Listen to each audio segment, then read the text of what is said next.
Good evening, everybody. If everybody could please rise for the Pledge of Allegiance led by the Honorable Councilman Rob Donovan. We got flags. It's right here, guys. I pledge allegiance to the flag of the United States of America and to the republic for which it stands, one nation, under God, indivisible, with liberty and justice for all. All right.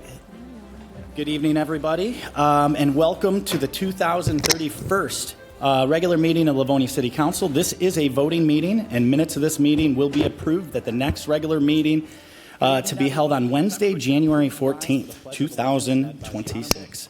Madam Clerk, will you please take the roll? Councilmember Donovic. Here. Vice President Tashnik. Here. Councilmember Budzinski. Here. Councilmember Shield. Here. Councilmember Morgan. Here. Councilmember Toy. Here. President McCullough. Here. And I can safely show all 7 members of council here. I will now entertain a motion for the minutes from the regular meeting that was held on December 3rd, 2025. So moved. All right. Support. Good evening, good on those. Any comments from the audience on the minutes? Seeing none, Madam Clerk, will you please take the vote? Councilmember Donovic. Aye. Vice President Tashnik. Aye. Councilmember Budzinski. Aye. Councilmember Shield. Aye. Councilmember Morgan. Aye. Councilmember Toy. President McCullough. Aye. And the minutes carry 7-0. Jumping right into audience communication, the council has set aside 30 minutes for items not on the agenda. If you'd like to speak, make your way to either podium, name, address, and you have 3 minutes. Mr. Martin, how are you? I like the tie. Thank you. The floor is yours when you want it. Okay, Christopher Martin, great state of Michigan. Comments from the I was audience asked to on the read some minutes? comments from Steve King because he none, couldn't Madam be here Clerk, this will you evening. please take He's the in a vote? warmer climate. Councilmember He's Donovic. not within the great state of Michigan currently. Councilmember And these are for council members outgoing. Aye. Councilmember. Aye. Councilmember Toy. Adjust my glasses here to read this print. Tonight marks the final meeting of all 4 council members, and it would be inappropriate to let that moment pass without honest reflection. And Scott Morgan, many residents remember you as a quiet candidate, particularly during your early years on the council. Thank you. Most recently, you did find your voice. Unfortunately, it surfaced in the form of an expletive directed at a citizen and a public chastisement of another. When respect for public erodes, trust in government follows shortly behind. Laura Toy. You have served the community for many years, supported consistently and loyally by our senior population. That makes the outcome during your tenure all the more troubling. The deterioration conditions at Silver Village and the disregard shown towards basic ADA accessibility standards did not happen in a vacuum. They happened on your watch. Longevity in office does not absolutely resolve responsibility. It intensifies it. The next one's just plain Donovic. I would have put you down as young Mr. Donovic, but it's just Donovic. So your tenure has been marked less by collaboration and more by condensation. Served the community for many years. Condensation, not condescending. When I reflect on your time here, I am reminded of the Chinese proverb, out of empty caves comes the most wind. I trust public can draw its own conclusions by that. Linda Shield, you have always been a dependable team player, and that trait has clearly been rewarded throughout your career. Unfortunately, the team you chose, and most often was not the public, but the comfort of the administration and the safety of the status quo. Constituents needed an advocate. Too often they got acquiescence. As this chapter closes, we now stand at the threshold of a new one. 4 new council members will soon have the opportunity and the obligation to restore accountability, demand transparency, and remember that this council exists to serve residents, not manage them. And I brought that in under 3 minutes, so I kind of raced through that a little bit, but that was from Steve King, who could not be here this evening. Thank you. Thank you, Mr. Martin. Good evening. Good evening. My name is Bob Hauser. I've been a 38-year resident of Livonia, and I live at 14792 Hubbard. That's just a few blocks or a few houses south of the rec center. And I'm here tonight, again, to speak on Livonia's environmental and ecological future. If you recall earlier this year, a group of us were here to pitch for a ordinance on residents being able to maintain a sustainable landscape using native plants. The last I heard, and that was early summer, was this Greenleaf's recommendations on something was forwarded to the law department. I haven't heard any updates since then on where that's at, and I've asked, but I've heard crickets. I'm pretty sure that's gone there to never see the light of day, and that's okay, because I'm not interested in an ordinance with restrictions on supporting the environment. I'd like to see the city get behind encouraging this. All the development that's going on in our commercial space, all the green spaces that are being replaced with something other than green, we need to offset that degradation in our environment with allowing the residents to grow and maintain native plants for the insects, the birds, the butterflies, and everything that they support. So going forward, I would like, and I'm going to, like this gentleman before me, I'm going to come back and I'm going to take my 3 minutes and chunk that out for you through 2026. But when you, during this holiday period, when you see your loved ones, ask them, or even ask them or talk about what you're leaving them as a legacy for Livonia. Are you leaving them, do you want to leave them another Sheetz gas station or a car wash?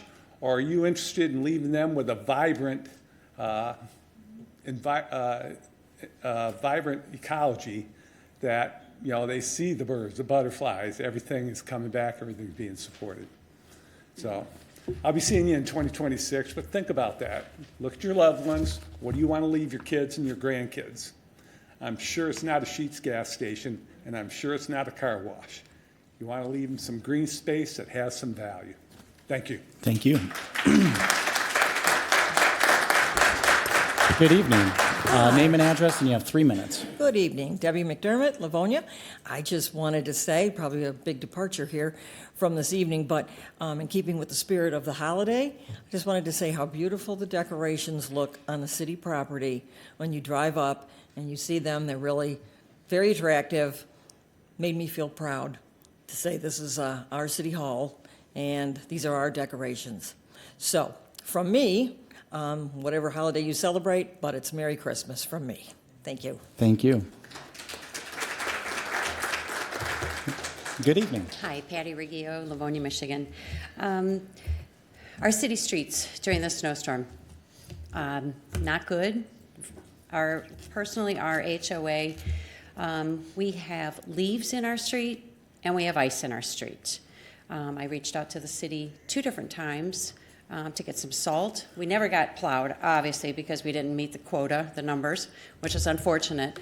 But our streets are an absolute mess. So I feel that our city services let us down because, like I said, we have leaves and we have ice. So whatever we can do to help get that cleaned up, that would be great. Thank you. Thank you.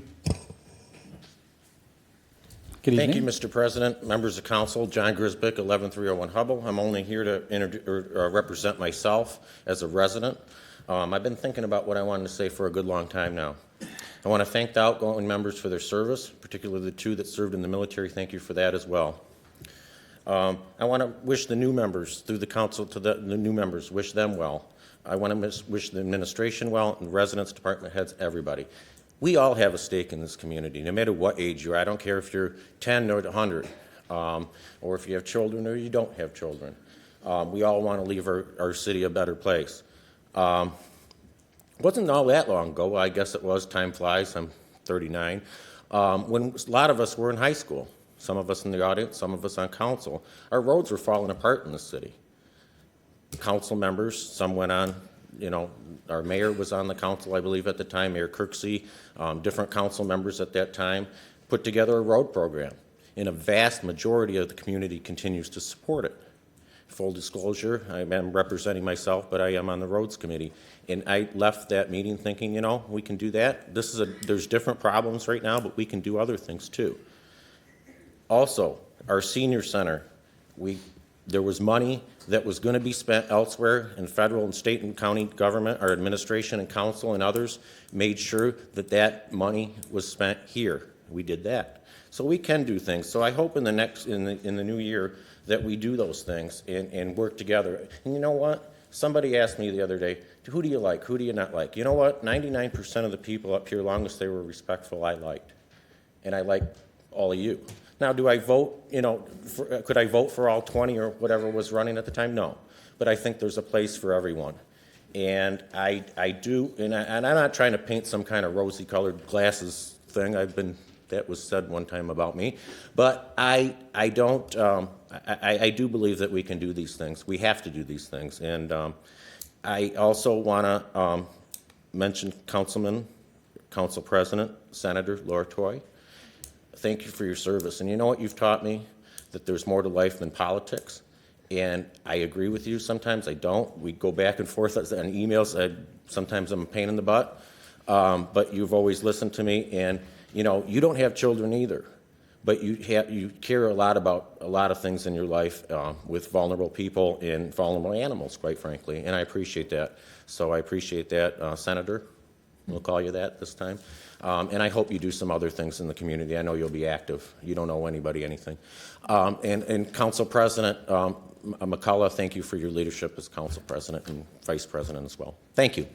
Thank you, John. Good evening. Good evening. Eileen McDonald, Livonia, Michigan. I just have some sad news this evening. I received a phone call from someone who's a dear friend of Sue Daniel, and she passed away. So she asked the family if I would say a few words. And as we know, Sue was instrumental. She was the Green Mead. She created Green Mead. And I think as a community, we need to honor her and realize all the work that she has done over the years to support our wonderful facility. She worked with the Historical Commission, the Historical Society, and in the name of historical preservation, with a vast many volunteers through the years. And I think we should bow our heads and say a moment of silence for her and say some prayers for her and her family. Absolutely. Councilwoman-elect, let's have a moment of silence.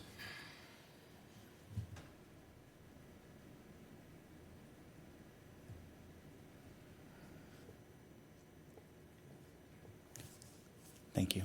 Thank you. Good evening. Good evening, hello. My name is Debbie Pennell. I live in Caliburn Manor, Livonia. I'm here to talk about ice and snow. Where I live, I've lived in Livonia for 34 years. I've been in my current home 27 years. Over the years, my husband and I have felt like when it comes to snowstorms, snow, our neighborhood is either forgotten about or we're the last ones plowed. Where I live, the street is a U shape. I live at the bottom of the U, and we get snowed in. Back in the 2000s, mid-2000s, we were snowed in for as long as 3 days. We had little kids at the time, and we did try to go out once, got to the end of the driveway, and couldn't go any further. So now we have ice in the streets. It's very dangerous. Today, thankfully, the sun came out and melted a lot. Started melting it, but now when the sun goes down and it gets cold out, it starts to freeze. We have inches of ice along the streets where I live. There's tire tracks, but then there's snow all around because it never got plowed. So what happened was we get a little bit of snow and a little bit of snow after, and then what happens is we get a lot of snow and then our street just doesn't get plowed, and then when it gets icy, it becomes dangerous. So, thank you for your time. Thank you. Good evening. Good evening. Genevieve Lenore, Beatrice Street. I've spoken here a few times recently about our incredible pioneer history, but have focused on why these pioneers matter to me. Their ethics, commitment, and personal sacrifice, their immeasurable risks demanding that our society live up to the promise made by our forefathers that all men are created equal. But I figure with this partisan crowd, a few of you probably need to hear about their political affiliations to care. When Livonia welcomed its first settlers, the country's single political party was crumbling. A contested election in 1824 caused a split, creating our first second party moment, with Jacksonian Democrats and National Republicans. The Jacksonians transitioned into the Democrats of today, but the Republican story wasn't as simple.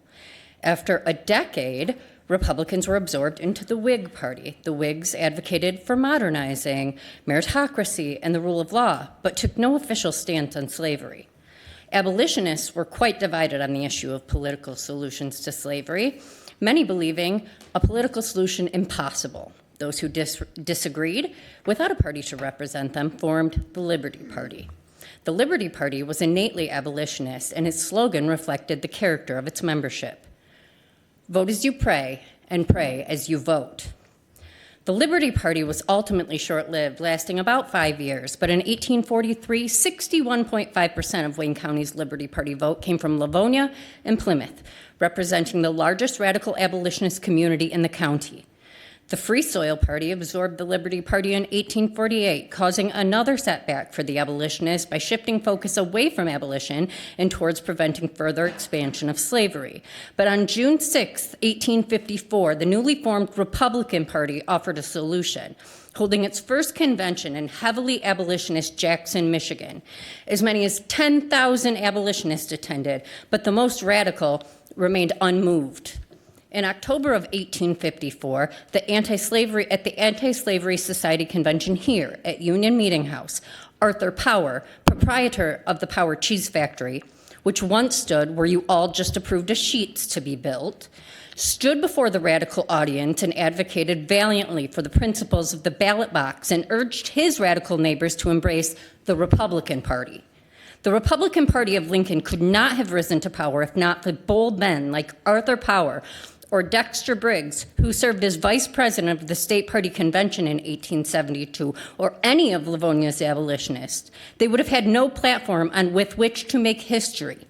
So I would caution all of you before risking any piece of this city's history that you make sure you don't mind losing history that you care about too. History itself will make sure your choice is remembered. Choose carefully. Thank you.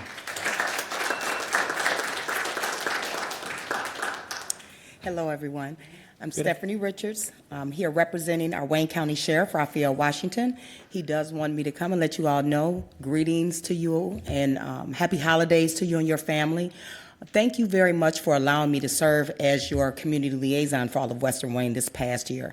Livonia has some great things, great happenings. Even when I may not agree on everything, what I have seen and witnessed my own self was the love for community, your growth and emphasis on public safety, infrastructure. Believe you celebrated 75th anniversary was this past year. Those are all great, really, really great things, and made me feel proud to be able to serve you in the way that I have.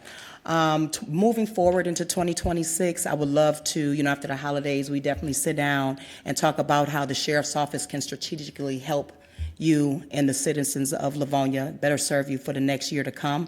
But we just wanted to say happy holidays to you all. Great job, great leadership, great community, and I'm proud to be a part of it. Thanks for having me. Thank you. Hey, good evening. Hey, Council. Scott Barr, 18547 Williams in Livonia. Sorry for my appearance. I just got out of surgery yesterday, so I'm moving a little slow. But I wanted to come just because kind of a little bit of a surreal night for me, because 2 years ago, after serving 12 years in this city in various facets, including on council, I had my last meeting. And it was just bringing back a lot of memories of what that felt like. And I just want to get here and just publicly, the four of you that are going off, all four of whom I worked with, and I'll just go from highest to lowest seniority on council. I mean, Laura, all those, growing up in this community, you were like political celebrity in this town. I didn't know you, but you were running all the time, and I delivered the papers so I'd see it. And I remember you were one of those people that when I when I sat down here the first time, I think I even said to you once, like, I'm sitting next to Laura Toy. Like, because 40 years, I think it is, or close to 40 years of elected offices, and then I know your involvement goes further back than that, so thank you. I think next would be Rob. And Rob, just thinking back, we've come a long way since that morning at Panera where you sat down with me and said, somebody said I should talk to you. How do I win a council campaign? And you've far gone past me in your political chops, that's for sure. But it's been amazing. I don't mean this in a patronizing way. You were the youngest councilman ever elected to council, and just to watch your growth has been remarkable. You've done a great job. Thanks. Going to Scott. A lot of people don't know the backstory of what led to Scott getting on council, other than I'll just say he came in at just the right time, literally minutes before the filing deadline. And as I've told you so many times, Scott, just really appreciate your down to earth, say it like it is. I often just see as often a voice for common sense, and it's been great serving with you and then seeing you here on council the last 2 years. And then Linda, who I never served with on council, but Linda's son and I were friends in high school, so somewhere in the mid-2000s, as I was getting more involved with city stuff, and she was at the school board, somewhere in there she shifted from Mrs. Shield to Linda, and has just become a really, really dear friend, and somebody who I respect just incredibly for just your principle and your backbone to stand on those principles. And just finally, I know some of you will be staying here, but just, thanks to those 4 that are going off, and I know firsthand that the majority of the hard work on a body like this isn't on nights like tonight. That's public. This is the public showmanship part. For those that are doing the job, there are hours upon hours upon hours outside of this room, which is where the real work happens. I've lived it, I've known it, and we just want to commend you guys for serving our community. Thanks so much. Thank you. Thanks, Scott. Good evening. Good evening. Jackie Graham, Oakview Street, Livonia. I'll keep it short and on a positive note. I just want to say, as this chapter comes to a close and a new one begins, I just want to take a moment to thank every single one of you who have served our city with dedication and heart. Over the past year and a half, I've had the privilege of listening in, attending many meetings, and witnessing firsthand the time, the energy, and the care that goes into the role that you play. Serving on city council is not easy and is oftentimes a thankless job. Whether a decision is viewed as right or wrong, someone will always be unhappy. Yet you continue to show up, do the work, and make decisions that you believe are in the best interest of Livonia, and that commitment does not go unnoticed.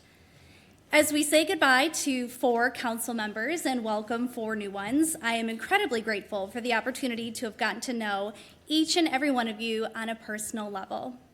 Thank you for your service, your leadership, and the encouragement and support you showed me during my run for Livonia City Council. Thank you and God bless. Thank you. Good evening. Good evening, everyone. This is my first time public speaking. I'm hopping up here to kind of get better at it. I'd just like to thank all of the council members for their service. Could you state and name and... Sorry. No, you're Scott, good. You're good. Off Denny Street, loudmouth of Livonia. I'd just like to bring something to the attention that I'm not very happy about in regards to Livonia Athletic District. So I attended their meeting, and don't know how close I have to be. I attended their meeting, the second one, and I was told that the Plymouth Jaguars were supposed to be, Michigan Jaguars were supposed to be expanding to Plymouth, and that was going to increase the tax revenue from like 140 that Livonia Athletic District was giving us to in the neighborhood of 250 to 300, depending on how it rented out. Well, what I didn't like is I played on the Michigan Jags, and I know for a fact, for a period of time, they would run 3 teams of field, so that's roughly 72 players, plus the coaching staff. Well, at the meeting, it was sold as their insurance is only covering 20 to 40 people. So A, what are they doing? Are they running people too many without insurance? Or B, are they lying? I don't like that. So anyways, I went the next step, and I'm a goalkeeper. I texted a goalkeeper trainer from the Michigan Jaguars, and he's like, what are you talking? I'm assuming he's out of the loop because he's a goalie trainer, maybe not high enough up. But he's like, what are you even talking about, Plymouth Jags? There's no Plymouth Jags. So we're about to approve this Livonia Athletic District, and I feel it's the wrong decision because we're the city of trees, and I feel it should be a grass stadium. It should be maintained by a community member, and it should be for the community. We have Cooper Keene, who he committed suicide, and he was 21. That was my brother's best friend. He owned a tree company in the city, loves trees. We also had, I believe his name was Dan Herbstreit, something like that. He was a teacher at Stevenson, loved soccer. I believe he drove down to Toledo to coach a team, maybe like Toledo Villa or something. So all I'm getting at is, what are these guys selling? If they're telling us we're going to bring all this tax revenue, well, why did I text that coach and they don't want to say we're expanding to Plymouth Jags? So I just really would like you guys to consider looking farther into the ownership group, because I know the owner. He's dissolved for sure one soccer team. I believe he's dissolved 2 soccer teams. So, like, is he just testing this out on us or what? I know soccer very well. I know the man who owns the business. He's not for the city. He's flat out, if he's lying to us about the Plymouth Jags and they can't own up to it, not happy. So I just wanted to make that known, and thank you guys. Sorry about not introducing myself off the bat. If I ever come again, I promise I will. Hey, listen, you did very well. You did great. All right, now on the other hand, these two, for sure, give your name. Yeah, Have my I got it. patch and all. We're here. Can we have names, please? Casey and Harper McCullough, and everyone in this room knows where we live. That's fair.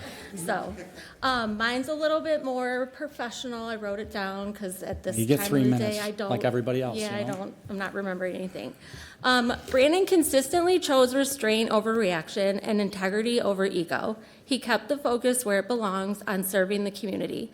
As someone who saw, us who saw the toll this role took behind the scenes as council president, we are proud of the standard he set and the character that he never compromised. Thank you. Oh, I can't read. My dad, the council president, taught me how to play hockey, but I'm still teaching him how to play defense. That's fair. But go Knights, and we love you, Dad. Thank you, ladies. I love you too. I appreciate it.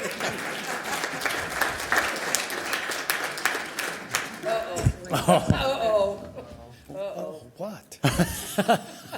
Hi, John Pastor, 33461 Capri Court. Just want to say thanks for the council members that have been serving us for the last couple of years. Laura, Scott, Linda, and Rob. Guys, we appreciate all that you've done for the community. And for the rest of the council members coming in and existing, thank you for your continued support and work ethics. But more importantly, Scooters is finally opening. Tomorrow, they will have their first day of business and finally got our power and gas. So finally, just want to let everybody know about that. And, awesome. And Sue Daniels, what a great person that she was.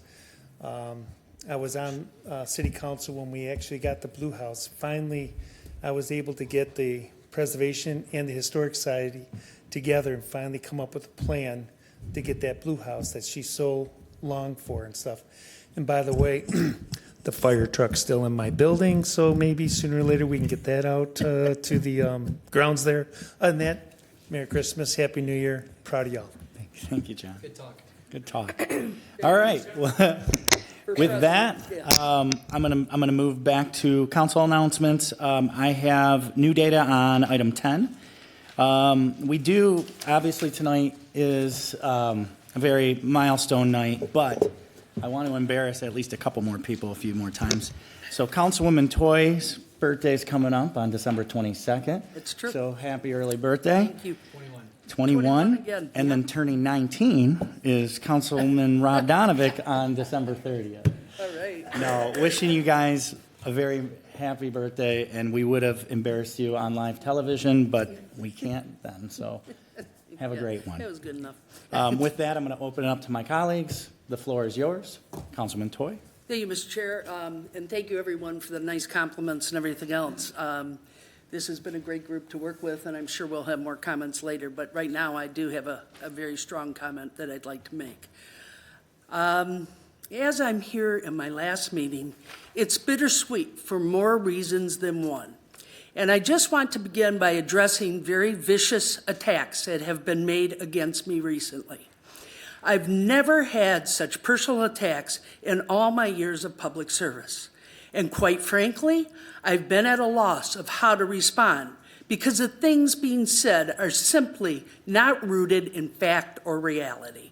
I understand that there is confusion about the ordinance that was being considered, so I've decided the best way to address the issue is to explain this and what it would do and what it wasn't going to do or what it would have done.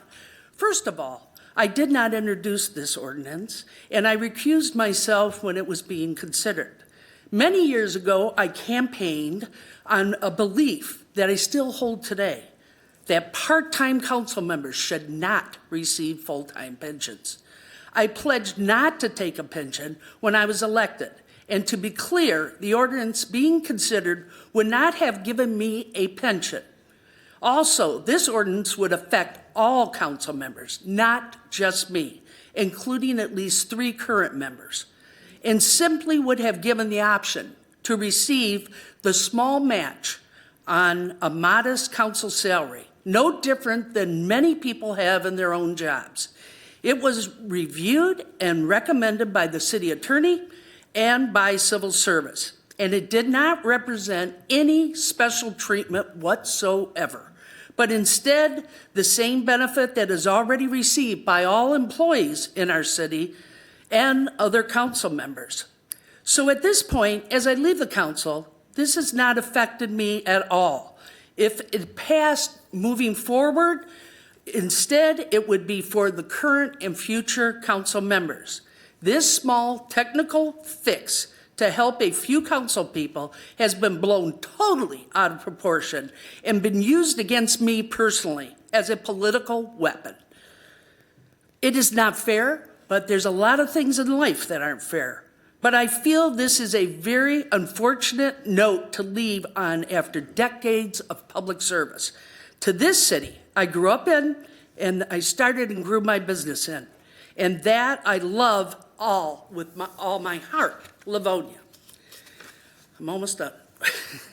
So that's most importantly what I want to do tonight, to thank the people of Livonia for the opportunity they gave me to serve them over these many years. It has been my honor and privilege to represent you. I have taken your concerns to my heart and have been proud to fight the good fight for our residents, our neighbors, and our small businesses. I've always tried my best to vote with the people rather than siding with special interests. I think this is core of our democracy. We're your representatives, and that is a sacred trust. I can think back on entrepreneurs looking for a fair shake that I've helped to follow their dreams right here in Livonia. I can remember working with resident groups fighting for what is right for their neighborhood, often against much better funded opponents.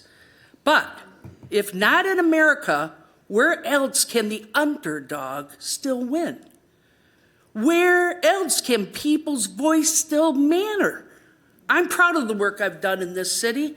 I love this country and I love Livonia, and I would not change a thing.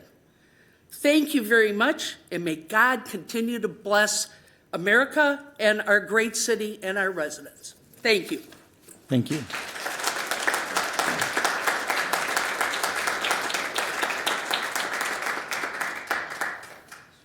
Council, anybody else would like? Councilwoman Budzinski.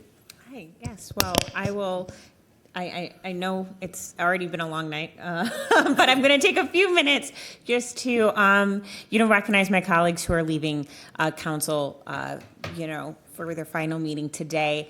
Obviously, we have partisan differences on council. However, this is a nonpartisan position. And one of the things that I really love and admire about this group is that we work really well together, and it's a reminder that your partisanship doesn't have to dictate the types of relationships that you have with your neighbors, your coworkers, you know, and those in our community. So I've learned a lot from the folks here at the dais, and I'll start with Laura, who has been an incredible support and mentor for me for many years. When I ran for the first time in 2021, she was also running, and she called me up. She actually called my husband several times thinking it was my phone number, and finally reached me and just told me that I was doing a great job and to keep up the good work, and that she was here if I needed anything. And running for office is really hard and honestly pretty demoralizing. So to have that phone call from her at that time just gave me really the strength that I needed to continue with that race, which I didn't win, obviously. But then when I did run again in 2023, Laura was, you know, my biggest champion, truly my only endorsement from this city side of Farmington Road. And although she does endorse everyone, so I'm in good company on who she supports, I feel that she did give me some extra love and affection, support in that race, and is always being a shoulder to cry on, literally at times. And so thank you, Laura, for your mentorship and kindness and support. It really makes a difference, and not just to me, but you do this to everyone, regardless of, again, you know, political affiliation. Laura always puts Livonia first, and it's, you know, what we love and respect and admire about her. So thank you, and you'll be sorely missed here on council. To Scott, I will say, you know, my first year on council, I'm still not a great public speaker, let's be real, but I was very nervous about talking, and I used you as my benchmark. And I'm like, if Scott's going to talk, then I have to be brave and speak too. So thank you for getting me to speak up more on council, and you know, your service to the city in this role, but through the LPD as well, and the service to the country. Really, thank you. And, you know, I know you'll miss me greatly. Linda, I've said so much about Linda over the last year. I'll keep it short and sweet, and that is to say that Linda is always kind and welcoming, and her attention to detail, her professionalism. She's very smart. She knows government. She knows Livonia, and I have enjoyed working with you this last year. And of course, we'll miss sitting next to you and the Altoids that she always provides during these meetings. And then I'll end it with my buddy, Rob Donovic over there, who I would say arguably people would say we're probably the most ideologically different. But he has honestly been my go-to. If you recall, my first course of action on council was a chicken ordinance. Very popular. And I will say, again, what I admire about this group here is that everyone was incredibly supportive. And Rob in particular, being my first motion, my first, you know, thing that I sought to pursue in this role, was also the person that I would call to bounce ideas off, if that he's the one who would talk to me about, you know, protocol, you know, like how do you literally do this? Who do you call to ask questions about? How do you talk to Jerome? How do you talk to Carter? Truly help guide me through what it takes to be a good council person, to make connections, to gather information. He always spends a lot of time to have a pulse on what our agenda items are, you know, who's coming before council, what are our committee meeting dates, what needs to happen. And especially, again, to pursue some of my special projects, which he isn't necessarily in support of, but he supports good governance. He supports what's good for Livonia and having the opportunity to have discourse. And so thank you. You will be very missed for, again, your leadership role on this council. It really is very important. So appreciate it. Thank you. Councilman Morgan. Yes, I would just like to thank everyone who supported me over the years. This is going to be my 29th year with the city. I spent 25 years as a policeman and now the last 4 years as a councilman. There's been a lot of good things and bad things about council. A lot of different subjects that came up that were very unpopular. And I tried to see through all the politics that were involved in that and just make a decision that was either right or wrong for Livonia. And that was, a lot of people out here today would disagree with me on a lot of things a lot of decisions that I made. But I made the best decisions that I could. And that's all I've ever done. And I take the politics out of it. That's why I don't sit up here and speak and talk you to death. I just get to it, and it's either good for Livonia or it's not. And of course, that's my opinion, and there's several people out here that would disagree. I would just like to make one comment regarding the new council members that are coming in. I wish them the best.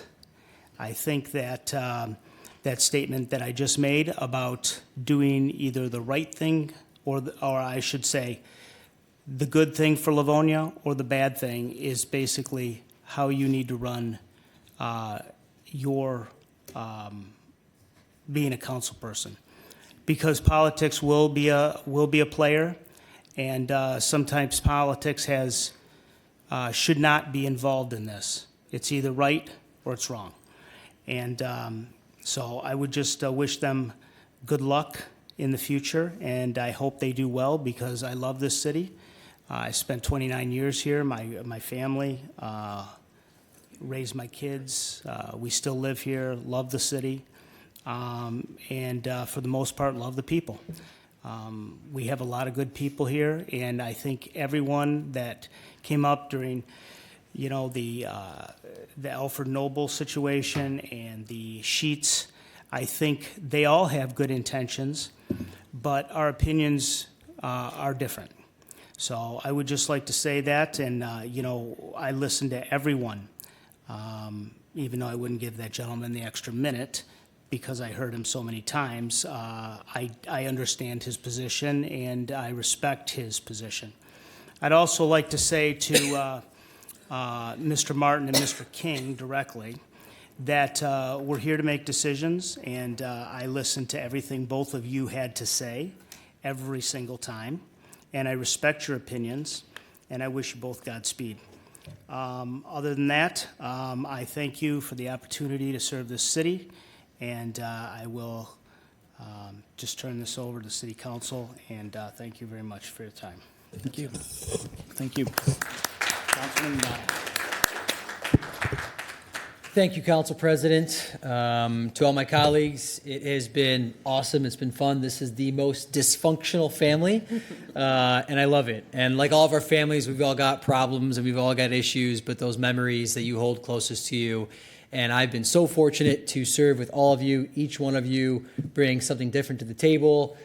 Some more than others, in good and bad ways, and we love it. We have fun with it. It's the most interesting job. If you've ever thought about running for office, your local city council, it is a very, very unique job, and I don't care if there's any books out there on being on city council. It is not the same as actually doing it. So I want to thank the residents that voted for me twice. I sincerely appreciate it from the bottom of my heart. It's been the greatest honor of my life, serving on the city council. Again, I've gotten to serve with amazing people, and that's the thing I love most about this job is the people. There's a few council members in the audience this evening, our mayor, our department heads, various residents, department heads up here at the dais. I can go on about each one of you in a different fashion that you've done something incredible for this city, but the people has been the best part of this job, and serving with all of you guys. Every single one of you care, your moms, your dads, you have businesses, you have different full-time jobs, and all of you have volunteered your time and dedicated a ton of time. I think someone said earlier, most of the time people's only interaction with us is at council meetings and for a few minutes at a time, but the amount of hours that go on behind the scenes of each one of you for different things that are important to you, It is incredible, and I just wish people could see that, but it's hard to see all the work that goes on behind the scenes, in addition to all your full-time jobs and your families and all that. So I just want to say thank you for all your guys' service, and it's really been a pleasure working with all of you. I was in my 20s when I got elected. Now I have gray hair. I'm going to be 34, and a lot of the gray hair is attributed to my colleague to my left. But it's been a lot of fun watching your daughter grow up. It's the weirdest thing. You and I are running together. Laura, you and I were running together all those years ago now, and now I've got gray hair, and my beard still doesn't connect, but I'm still working on that all these years later. But I just want to say thank you to the department heads, the city employees. Each one of you dedicate a lot of time to our residents, and people don't see what you guys do behind the scenes. And I just want to sincerely thank all those department heads. And again, the residents, thank you for your time. Thank you for being passionate about issues. Sometimes we agree, sometimes we don't agree. Mr. Biga, more times than not, I'm right, you're wrong, but I still love you. And I built friendships with a lot of people, and it's been great. And I love serving in this capacity. I hope I can continue to serve. I don't want to stop serving, although my fiance is pretty excited about me getting off the city council. Little does she know we will be watching meetings on YouTube on Monday nights.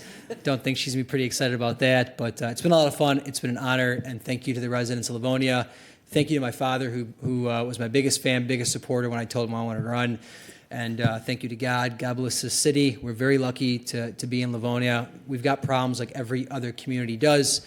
Tonight, there's a few issues that you're probably going to be upset about or happy about. We will see. But that's government, and there's a lot that goes into it behind the scenes. And I will honestly say to the residents, whether you agree with me or not, I do honestly believe every single person. This isn't Washington, D.C. There's just local people that serve on their local boards. You know, every single one of these people, you may disagree or may agree with them on particular matters, but they really are just doing what they believe is right in their own hearts. And this is just normal people every day that decided to run for city council because they're crazy and they're just trying to do what they really believe in. So again, thank you to all the residents, and I love this city and I love my colleagues, and it's been a really great joy. So thank you, Mr. President. Thank you. And then just to let everybody know, we do have, I'm saving my remarks till the end, and we'll bring out the Kleenex and stuff. But if anybody else, council, if you have anything, before I move on to consent. Mr. Chair? Yes. I didn't realize, but my niece is in the audience somewhere.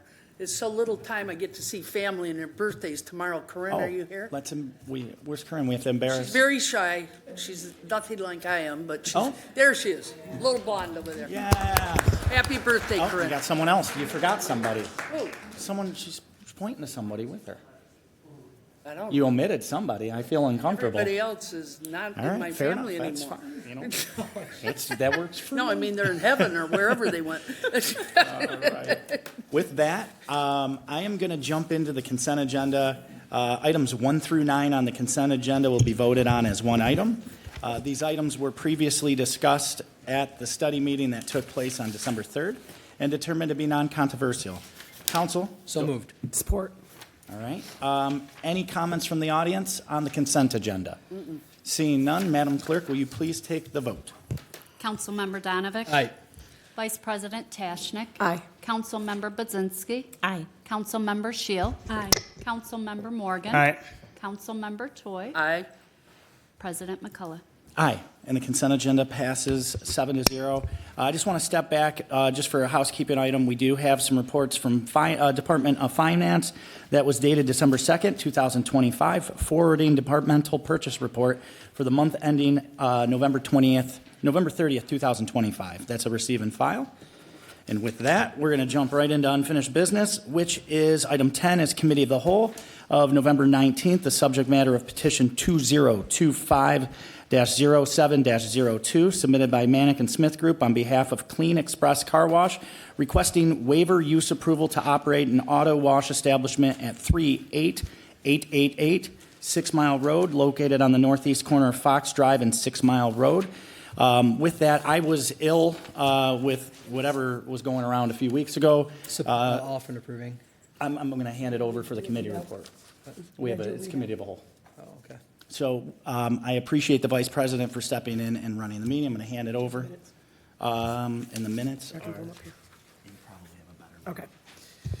All right, so this was, excuse me, I'm losing my voice, but this was the committee of the whole held on November 19th. Council members present, I ran the meeting, I was there, Carrie Budzinski was there, Rob Donovic was there, and Linda Shield was there. Mr. McCullough, Mr. Morgan, and Ms. Toy were unable to attend. Carter Fisher, our city attorney, and Mark Taormina, our planning and economic development director, were also there, as were many residents. The meeting commenced right at 6:04. I introduced the item, and then we had opening remarks made by Brandon Grisco, who was representing the petitioner. We talked about traffic, environmental benefits, working with Schoolcraft College to add a signal light. Mr. Donovic asked questions and offered suggestions to the petitioner to consider concerns about traffic, the traffic study, the impact of future growth at 6 and Haggerty, stormwater detention, a revised site plan to move west away from the cemetery, and a landscape plan to buffer the property. Councilmember Budzinski did have some concerns about the number of car washes in the city. We had audience members sharing remarks about barriers and earthwork in the area. The Quakertown residents did ask about adding a signal light and shared their opinions on that. The cemetery fence, headstones, and chemical impact were concerns for some. A representative from Schoolcraft College answered questions regarding the traffic light and the timing of the light. An approving resolution was offered, and the committee adjourned at 7:02. The committee recommended for the law department to draft an approving resolution, and this item will now be out of committee. Thank you, Mr. Chair. Thank you. Council, do I have a motion? I'll offer an approving. Support. All right, so before I hand it over to you, we have an approving. Audience, if you'd like to speak on this item, I'm going to get to the audience, and I'm going to ask you guys to go. It would be 2 minutes, name and address. I'm going to go to council right now for remarks. Then I'll go to the audience, and then we'll come back for a vote, if that works for everybody. So, Councilman Donovic, the floor is yours. Thank you, Mr. President. Good evening, everyone. I will be in support of this petition for a few reasons, and I wanted to articulate those. I do want to thank the residents that attended the committee meeting and the petitioner as well. Thank you all. That was a lot of great information. The reasons why I am in support of the car wash is, I'll be very frank, I'm not excited by a car wash by any means, right? We all know that there's been an influx of car washes in Metro Detroit, so it doesn't excite me by any means. Currently, there is a vacant restaurant at this location, and that restaurant has been shut down for a number of years from a prior corporate-style restaurant. My fear is that if the petition is denied, then all that's going to happen is the existing landlords are going to lease out the vacant restaurant to another corporate restaurant, and for the sake of the discussion, so the residents understand, that doesn't come back before City Council. It's an existing restaurant building and existing restaurant usage. So the another restaurant will open up, another corporate chain restaurant, which is a destination, as opposed to a car wash, which is more of a convenience for people in the area. I got a car wash membership, and I go to the one closest to me because it's a convenience to me coming home from work and whatnot. So when I'm thinking about the future use and the future impact of the particular project that is being proposed, I understand traffic concerns. I drive up and down 6 Mile often. I'm on Haggerty often. It's a nightmare. I completely agree with you. So when I'm thinking about the future impact 10 years down the road from now, would I rather have a restaurant, which is going to happen? This restaurant's not going to stay vacant. The landlord has to pay taxes. They have to pay insurance. They're going to lease it out to a restaurant. Most likely it's going to be a corporate restaurant that's very popular, and it's going to attract a lot of vehicles. Or you can have a brand new building. They're going to demo the restaurant and build a new car wash there. But it's not so much the car wash component that interests me as much as the impact and the reconstruction they're going to do. They're going to rebuild the entire intersection. The intersection right now for Quakertown residents, that cannot physically or economically happen if it stays a restaurant. There's no light right there. Trying to turn into Quakertown going south is during rush hour is scary. I mean, or trying to turn left going west on 6 Mile, it's scary. There's no current control device present, and there's never going to be if it stays a restaurant. So now we as a city looking into the future have an opportunity to fix something. That is going to cost over $1 million. The last estimate that the private enterprise that is going to install that is $1.2 million in 2023 when it was approved by the Wayne County Engineering Department. Today, it's probably $1.4 million. So that light, those traffic signal improvements, the reconstruction of the entire intersection is going to be privately funded, not by taxpayers. That's very rare. The likelihood of that intersection ever seeing this type of rebuild and this type of infrastructure enhancement is likely to none. They're ripping out the boulevards. They're adding turning lanes on both the south side and the north side. It's a now controlled signal. So when I'm envisioning that intersection 10 years from now, would you rather have a busy restaurant with no traffic improvements, or would you rather have a car wash with the traffic improvements? So that is my number one determining factor here, is the traffic enhancement. It's going to fix the traffic. Now, yes, it's still going to be busy. Of course it's going to be busy. It's 6 Mile and Haggerty. Every business wants to be there. But when you think about the redevelopment of the corner of 6 Mile and Haggerty with the gym, with the apartments, with the Whole Foods and all the other industry and the 2 other restaurants being built there, I can only imagine the traffic impact when that is built without the traffic improvement. So I'm in favor of this because the extraordinary investment, the total reconstruction of the intersection, that's just never going to happen. I'm trying to be very frank with the residents. If I was living in there, I'd be hoping that would happen.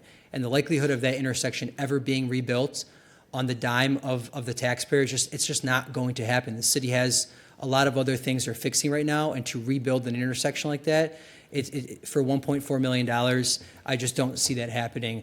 And more so, it's impossible to an extent because the building itself has to be relocated. So when you can't force a private property owner to knock their building down to reconstruct this intersection. The building has to be relocated on the property for the phasing of that reconstruction of the intersection. So I understand you may not like a car wash, I get it, but it is a commercial building. It's going to stay a commercial building, whether it's a restaurant or a car wash. That's just the reality. They own a private building. Secondly, that was important to me that I never really thought about prior to, I'll be told, was the cemetery next door. We've had a few residents here that have talked about the historical impact of the cemetery, and that's a good point. Right now, if you drive by there, it's just an old wall that was built in the 90s. It's some parking blocks and some overgrown weeds. And that's going to stay like that if it stays a restaurant. You can't remove the parking spaces, the drive aisle, and keep the building from the restaurant. So again, if this is denied, the restaurant's just going to stay there. They'll open up a new restaurant. They'll restripe the parking lot, and those parking spaces will stay next to the cemetery. There is no existing buffer right now. If the building is demoed, which is what is being proposed, and the building is shifted over to the west, that will open up new drive aisles, remove the parking spaces, and then build an 18-foot buffer with trees and green space. So if I really cared about the preservation of the cemetery, and that was in particular importance to me, I would want to see an 18-foot buffer. That is not practical right now. You cannot remove the parking spaces and remove the drive aisle and add a buffer. You can't physically do that. So when I'm, again, thinking about this project, if I care about the cemetery, albeit I understand there's been some people talking about the potential chemical impact of soap to the headstones. I'm not a chemist. I don't understand. I don't know if the soap is going to have some sort of negative chemical reaction with the existing headstones. I imagine all the planes and cloud seeding, God knows whatever else is out in the sky that is being dropped on us is probably more detrimental to us than soap from an indoor car wash. But again, I'm not a chemist, so I'm excited about the idea of paying my respect to the dead at the cemetery by building a large buffer with green space and trees. So for those reasons, I will be in support of it. Again, albeit I understand some people don't want the car wash, but I just can't be any more clear that something is going to be here, whether it's a very busy corporate restaurant or whether it's a car wash with the enhancements. So for those reasons, Mr. President, I will be in support. Thank you, sir. Appreciate it. Anybody else on council? Councilwoman Budzinski. So I'm not going to support this car wash today, and it is really because of the car wash specifically, and the increased number of car washes we're seeing nationally. You know, I know a lot of people complain about the same types of businesses coming into Livonia. However, this isn't a unique Livonia problem. It's a national influx that we're seeing. And I'm concerned about what happens when that bubble burst. For a city with 90,000, there's typically between 3 and 10 car washes, depending on the local market. In Livonia, city proper, we have 14 car washes right now. At the border, meaning like where you can see basically a car wash, we have 9 additional car washes. So it feels like a lot because it is a lot. One of the things about car washes is that they're low investment to open, and then they're low investment to maintain. You know, there's not generally a lot of staff. You know, there's not that there's not a lot of reinvestment in the building over time. And one of those things that stand out to me, I live on the south side of town by Plymouth and Farmington. There's a car wash at Plymouth in between Farmington and Stark that I went to as a kid. And if you've been there, it's a coin-operated machine, and you go in and you drive, and you can use the pink foam and wash your car yourself. And as a kid, it was like the funnest activity in the world. But, you know, it's also pretty old school. You know, people still use it, though. You know, the property owners have no reason to change their business model because, you know, it's seemingly working for them. I know they do pay $17,000 annually in property taxes.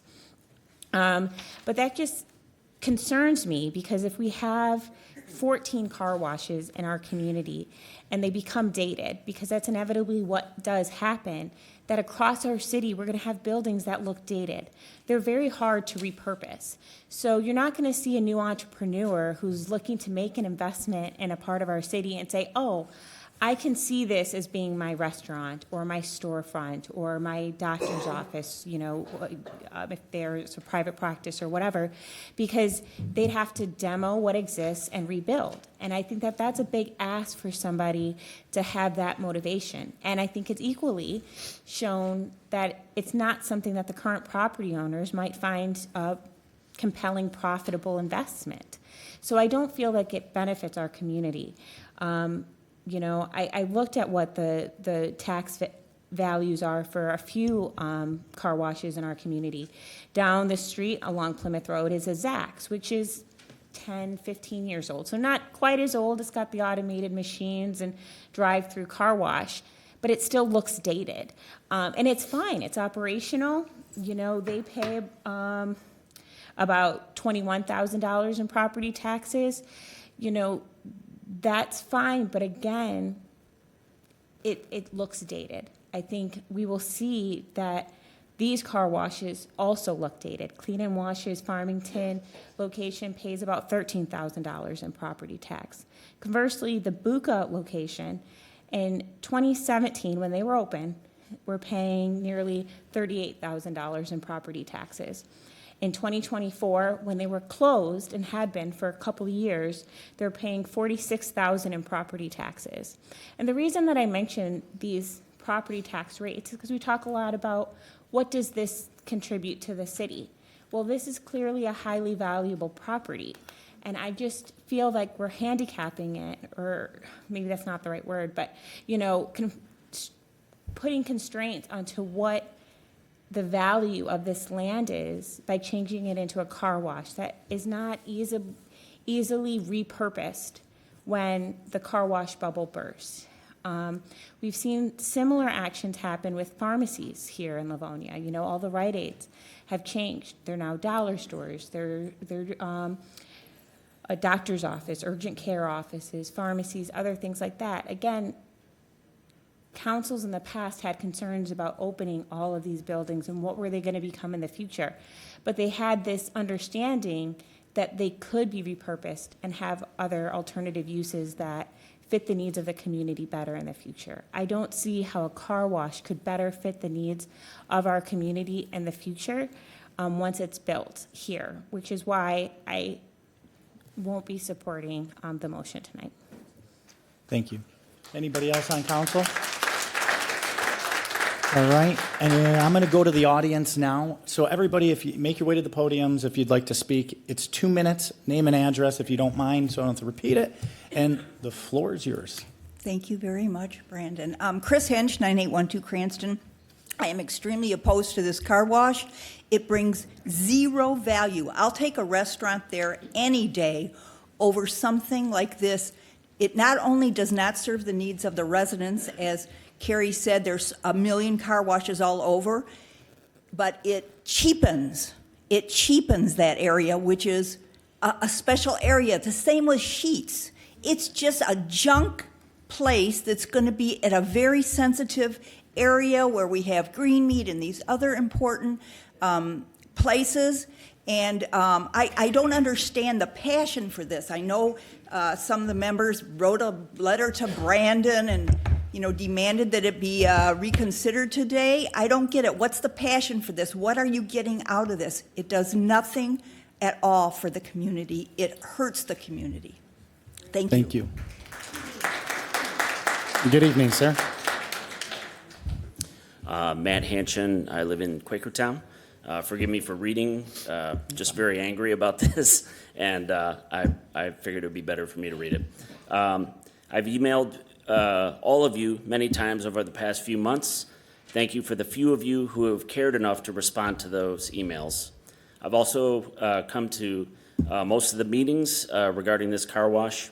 I can't be more vehemently opposed to this car wash.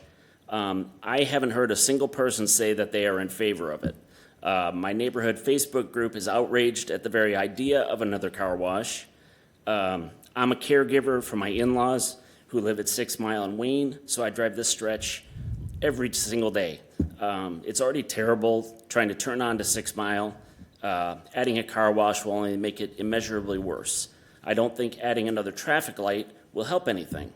There are already too many on the stretch between Newburgh and Haggerty as it is. If any of you lived in Quakertown, you would be opposed to it. Why push this through when the new council members will take over in a few weeks? I can't help but feel like there are nefarious reasons at play by special interest groups working behind the scenes. It's an extremely helpless and frustrating feeling, leaving this up to a few people to make the decision for all of us. Mr. Morgan said earlier that he makes decisions based on if it is right or wrong for Livonia. The people are overwhelmingly against this car wash, so by that logic, this is wrong for Livonia. I urge all of you to remember that you are representing the residents of Livonia. No one wants this car wash. There must be a better idea or solution for the future of that property. I don't care if it's a restaurant. It was always a restaurant, and it was great. And with a restaurant there, it's not constant traffic every few minutes. A restaurant, people go and sit and eat. That's and time, sir. Whatever. So thank you. Thank you. Good evening. Good evening. My name is Genevieve Lenore, 9063 Beatrice Street. I haven't prepared a comment this time. I'm going to go just with my gut here.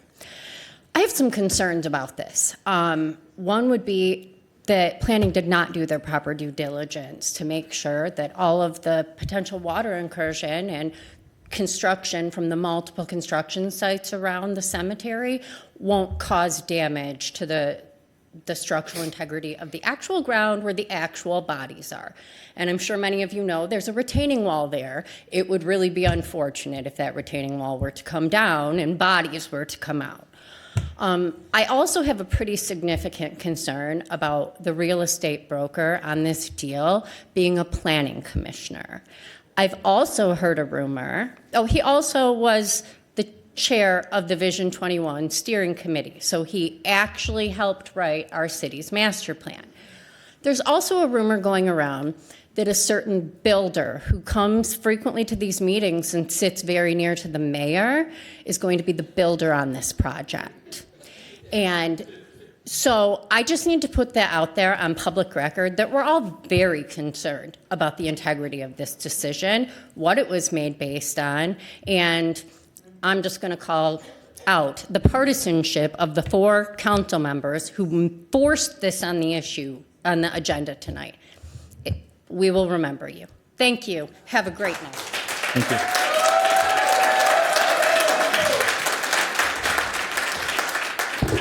Good evening. Betsy Calhoun, 33023 Granada. Good evening, Council. I would like to draw your attention to the fact that earlier this month, the Roseville City Council voted to implement a 180-day moratorium on any new car washes and service stations. This action was taken to give both the city planner and attorney time to review and revise zoning classifications regarding the items. This kind of considered decision is laudable. 6 months gives the community time to research, understand, and sort out how to respond to changing commerce patterns and to make sure businesses fit into a community's master plan. While Livonia is certainly unique, we do face many of the issues as our neighbors, and no one minds if we copy some of their best moves. An elected body must balance residents' needs with those of business and sincerely and carefully plan for a vibrant future. Other residents here tonight will undoubtedly speak to the historical and cultural importance of the adjacent abolitionist burying ground.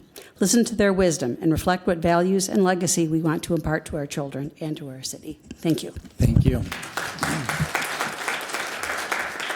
Good evening.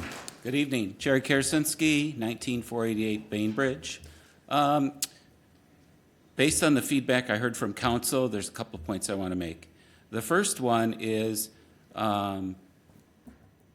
if a car wash only provides $17,000 to $20,000 of tax revenue to us, why is the business plan such that they can afford to give the city basically an intersection with a traffic control device of $1.4 million? That doesn't necessarily make sense to me from a financial standpoint. Something is not right in that math. The second point was related to the restaurant. It hires and maintains a much larger payroll than any car wash. So with a car wash, you basically have infrastructure investment, and then you have very few employees. So that also doesn't make sense from a city standpoint where we want to have entry-level jobs and well-paying jobs for people that have experience in various industry. You'll never see a very high rate of pay in a car wash. That's the extent of my remarks. Thank you very much. Thank you. Good evening, sir. Good evening. I'm Neil Morosky, live at 15971 Penn Drive. That's in Quakertown. I was listening to the comments that were made here about how the council members who are leaving, they listen to the residents. They don't. Nobody wanted the sheets. None of the residents wanted the sheets. None of the residents in Quakertown want this car wash. If we're going to put a light in, the distance from 6 Mile to Fox Drive is 1/10 of a mile. From Fox Drive to 275 is 1/10 of a mile. 275 to 275 is 1/3 of a mile. 275 to Newburgh is 1/3 of a mile. That's 5,000 feet. How many feet in a mile? 5,200. We're going to have 6 lights in less than a mile. You think that's right? You think that's going to help? With regard to Councilman Budzinski, I think there's more than 14 car washes. I counted 17 in the city of Livonia. I could be wrong. The city of Livonia has 36 square miles. If there's 17 car washes currently in the city of Livonia, and you divide that up, you would have 2 car washes every square mile. We're going to be known for car washing and chicken places. This isn't right. The residents don't want it. The residents didn't want sheets. You know, this council does not listen to the residents. That's all I'm saying here. I mean, they just don't.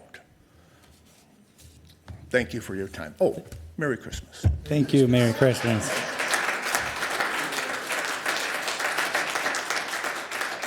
Good evening. Good evening. My name is Jim Roderick. I live at 15707 Penn Drive, also in Quakertown. With Neil's comments in regards to the distance, when I was coming here, 275 South was backed up.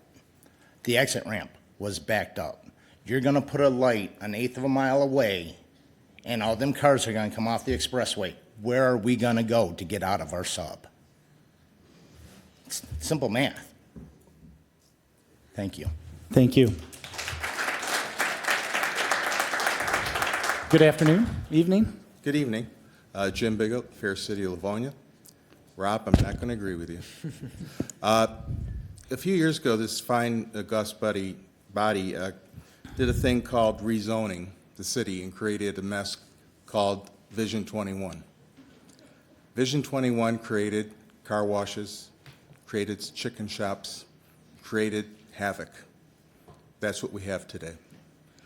To go along with Ms. Budzinski's comments about the number of car washes, the industry standard is 1 car wash per 10,000 residents.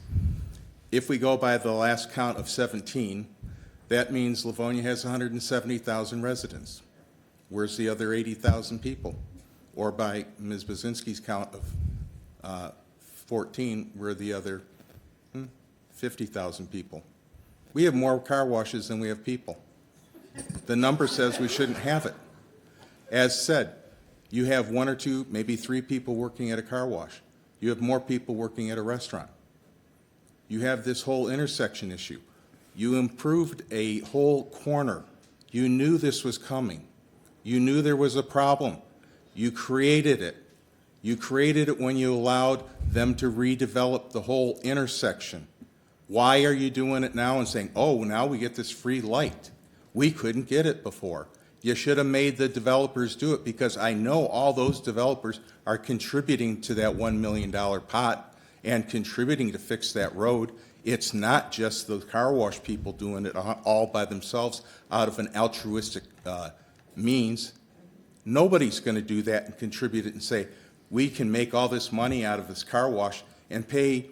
Oh, it was previously, land was valued with a restaurant at $46,000 in taxes. Oh, now we're going to reassess everything. Yeah, it's now valued at $100,000. I don't believe it. Thank you, Mr. Brigo. Good evening. Again, Bob Hauser, 14792 Hubbard. I'm against the car wash. For Councilperson Bazinski's comments that we already have a ton of car washes. The one person's comments, this isn't Vision 21. Vision 21 has to be more than car washes, chicken shacks, and gas stations. And also, putting a car wash there next to a historic cemetery where early settlers were buried, that's some of them, from what I understand, participated in the Underground Railroad. A horrific government against a horrific government policy at that time, which you can draw parallels to what's going on today. There's got to be something more there. And whatever goes, it can't be an either-or thing, either a car wash or a restaurant. Whatever goes there it's next to a historic cemetery, a Livonia historic monument. It has to reflect that. It has to respect that. So whatever goes there, you could put a buffer in there to, honor those people in that cemetery. It can't be a car wash, though. Absolutely not. Hugely bad optics. Thank you. Thank you. Good evening. Good evening. My name is Kathy Bilger. I live on Augusta Court. Merry Christmas before we get started. Merry Christmas. I'm here today because I represent about 800 people who have contacted me regarding the cemetery, regarding the car wash. Yeah, they all know how to find me because I'm very interested in it. This is a historic cemetery. The responsibility belongs to City Council to protect that cemetery. The Michigan compiled laws state that directly. Chapter 128 specifically outlines your responsibility to protect the cemetery. That is paramount. In addition, for those city council members who are military veterans, you have an additional responsibility. I don't know if you're aware of that. The Veterans Administration, under their National Cemetery Administration, states that military veterans have a strong responsibility and role in protecting military graves. And by participating in community efforts, such as honor guards, cemetery restoration, and vigilance in maintaining proper care. That makes that your responsibility. You have an additional responsibility to take care of the cemetery. Now, what happens with soaps and detergents? You said you didn't know. It is spelled out in the Michigan Historic Preservation Guidebook. Guess what? It was a Livonia Historic Preservation Commissioner who wrote it several years ago. Now, The car wash would sit directly west of the cemetery. In Michigan, we have what's called... That's time. Thank you. It'll be on Facebook, guys.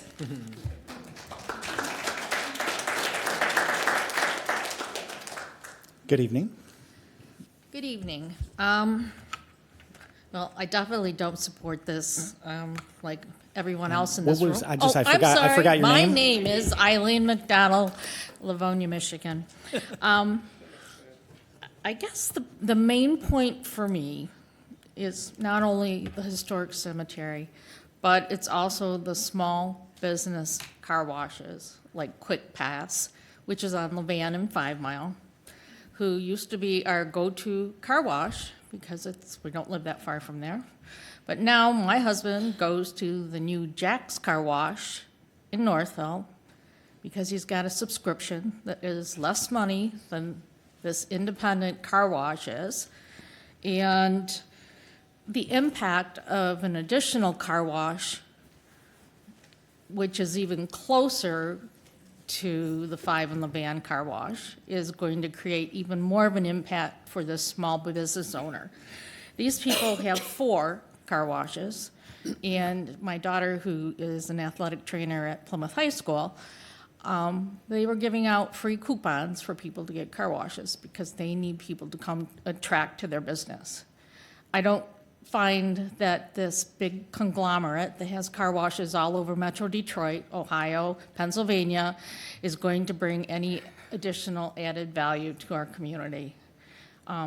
Please come up with something else that's going to be more fitting and more respectful for the cemetery and also for the community, because we don't want it. So anyway, thank you. Thank you. Good evening. Hi there. Laura Janica on Munger Street. A lot of people have spoken about the cemetery. I won't speak about that. I hope you all have seen it, though. I hope you all did take the time to go in there and look at all those names and the dates. It's a really special place. One thing that hasn't been brought up is the Trinity Theater. That's owned by the city. And I know I've seen Carrie there before.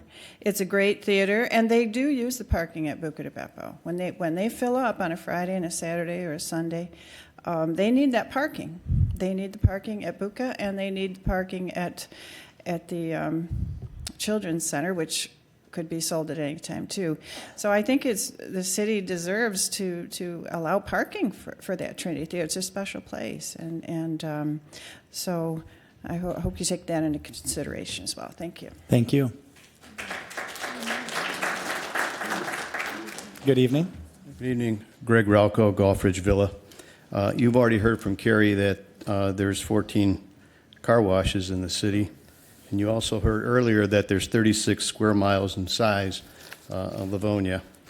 Thus, that means that there's 2.5 car washes, or I'm sorry, there's 1 car wash in every 2.5 square miles in the city.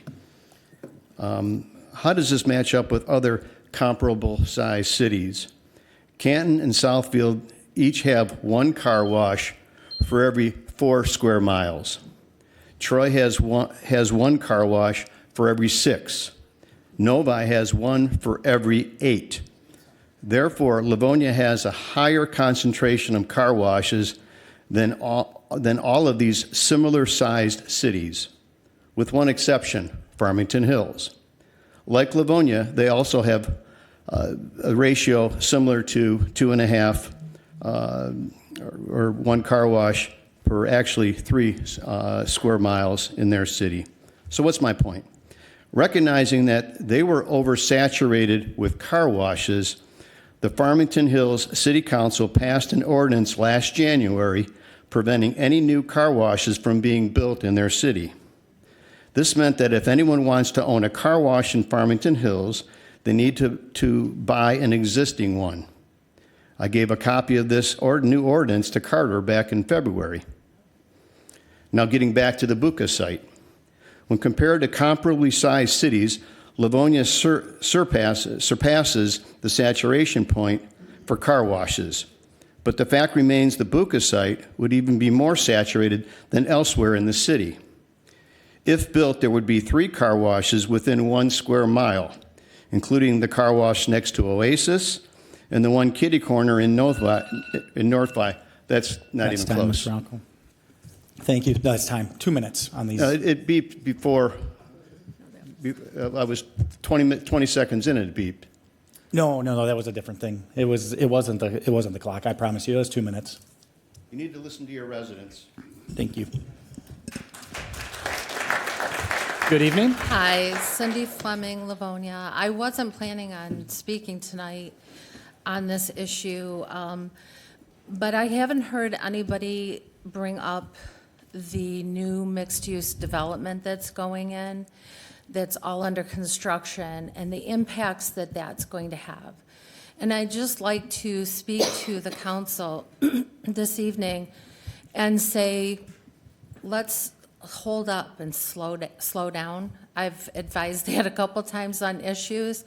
I wish that the 4 council members that put forward to push this on the agenda tonight had really listened to the residents earlier and let this sit just for a little while so that more information and things can develop. The moratoriums that Betsy had brought up, another municipality had put in place, maybe we need to consider something like that, because we have very quick development going on there, and it's quite large and quite, it's going to impact traffic. It's going to impact, there's going to be increased residences and all kinds of other things. Having close friends that lived on Penn Drive, like 2 doors down from the one entrance into Quakertown, I'm quite familiar with that area, even though I don't live there. And let's just slow down on these these car washes. And to the point of restaurants are going to be value added for the city, and as far as jobs, tax dollars, and everything else. People have great insight into this. Please, please listen and vote no. Thank you. Good evening. Good evening. My name is Donald Bilger. I live on Augusta Court in Livonia. I'd like to add my voice to the folks who have spoken out in opposition to the new car wash, the proposed car wash on 6 Mile Road. And I'll keep my additional comments short and sweet. We've spoken about the number of car washes in Livonia. What hasn't been noted is that there is one just over the line in Northville Township on the southwest corner of Haggerty and 6 Mile. So they would also be, it's associated with the gas station there. They would also experience negative consequences from a new car wash going in at the proposed location. One more reason to say no. Thank you. Thank you. Good evening. Good evening. Denise Micah from the great city of Livonia. Couple things. If a new, for that property, of course, I'm against the car wash. And if there's a restaurant that goes in there, they're going to be probably remodeling it. So they'll need a building permit so we can have some changes made at that time. It's not like, oh gosh, there's a restaurant going in, there's nothing we can do with whatever the site. Yes, we can. I can't believe that the city council members are going to refuse additional revenue because we have such a tight budget. And so here we're going to go for a quick fix. It just doesn't follow common sense. The ordinance question that came up, great. We've been talking about revising ordinances for quite a while. And Jim brought up Vision 21 had changed some of the ordinances. We have to relook at some of these things because they're not working. And so with car washes, gas stations, how many gas stations do we need? Okay, so of course I read Facebook occasionally, and I saw a document that had 4 city council members' names on it to have this on the agenda. So I'd like to ask through the chair to Mr. Fisher, with those 4 signatures on that page, is that a violation of the Public Meetings Act? Was there a meeting on that to push it on the agenda for today instead of having it later for the next council? Having all 4 on there, is it a violation with their discussion before? That's my question. Thank you. Thank you. Good evening. Hi, good evening. Lauren Dugas Huller, Alexander Street. This is my first meeting I've been to.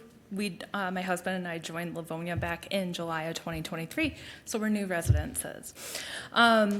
I did not plan on speaking, so I have nothing prepared. But I am in opposition of this car wash. I completely agree with Carrie. I think she's going down the exact right avenue. This is, even though it is a restaurant, there's so much more that this could be evolved into, let alone the taxes.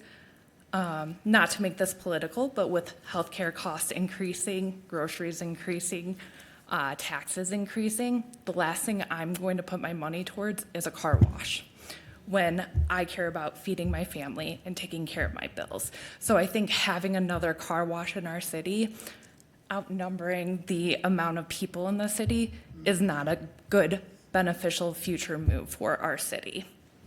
Thank you. Good evening. Patty Riggio, Livonia, Michigan. I'm not in favor of the car wash, but I'm not going to waste my time talking about it. You can tell that there's not very many people that are in favor of it. I haven't heard a single person come up supporting it. But the political posturing of this council, the way that you manipulated the agenda, I think the handwriting's on the wall. You're going to push it through and do your will, just like you did with the Sheets situation.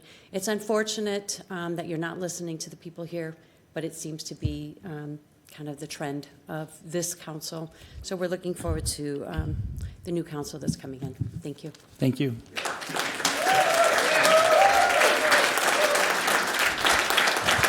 Good evening. John Pastor, 33461 Capri Court, Livonia, Michigan. I am not the builder by the rumors that are out there. I will not be building this. What I did do is I built the Buca.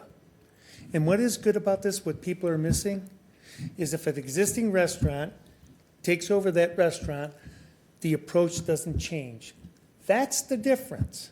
The only way that this gets the light is if the approach moves down towards the theater. It's the only way it happens. And if a new restaurant gets in there, they're not going to change the approach. Why is that? Because once they start changing the approach, they're going to have to do underground detention. They have to do underground detention, that's going to be over $450,000 to do the underground detention. And that, folks, is why another restaurant will not go in there and change the approach. And therefore, you won't get that traffic light, which will benefit you turning left in and left out of your subdivision. Now, I am for this, all right? There's a lot of people that are for this, but they're afraid to come up and speak. Again, I will say one more time, I am not the builder. I do not have any interest in this property, but I do believe with that, and I'll even address the cemetery. The cemetery, there is that wall there. They're now proposing an 18-foot buffer on top of that. And with the car wash going in, they're going to do underground detention system, which is going to control the groundwater surface, which the one lady actually asked about or was concerned about. So there's a lot of things that is a benefit that you guys are overlooking. I know you guys like to, again, I'm a builder, I'm a developer, and I get it. There's some people that don't get. Everybody complains about Livonia not rehabbing, not rebuilding. Here we are doing it, and everybody's complaining. Thank you.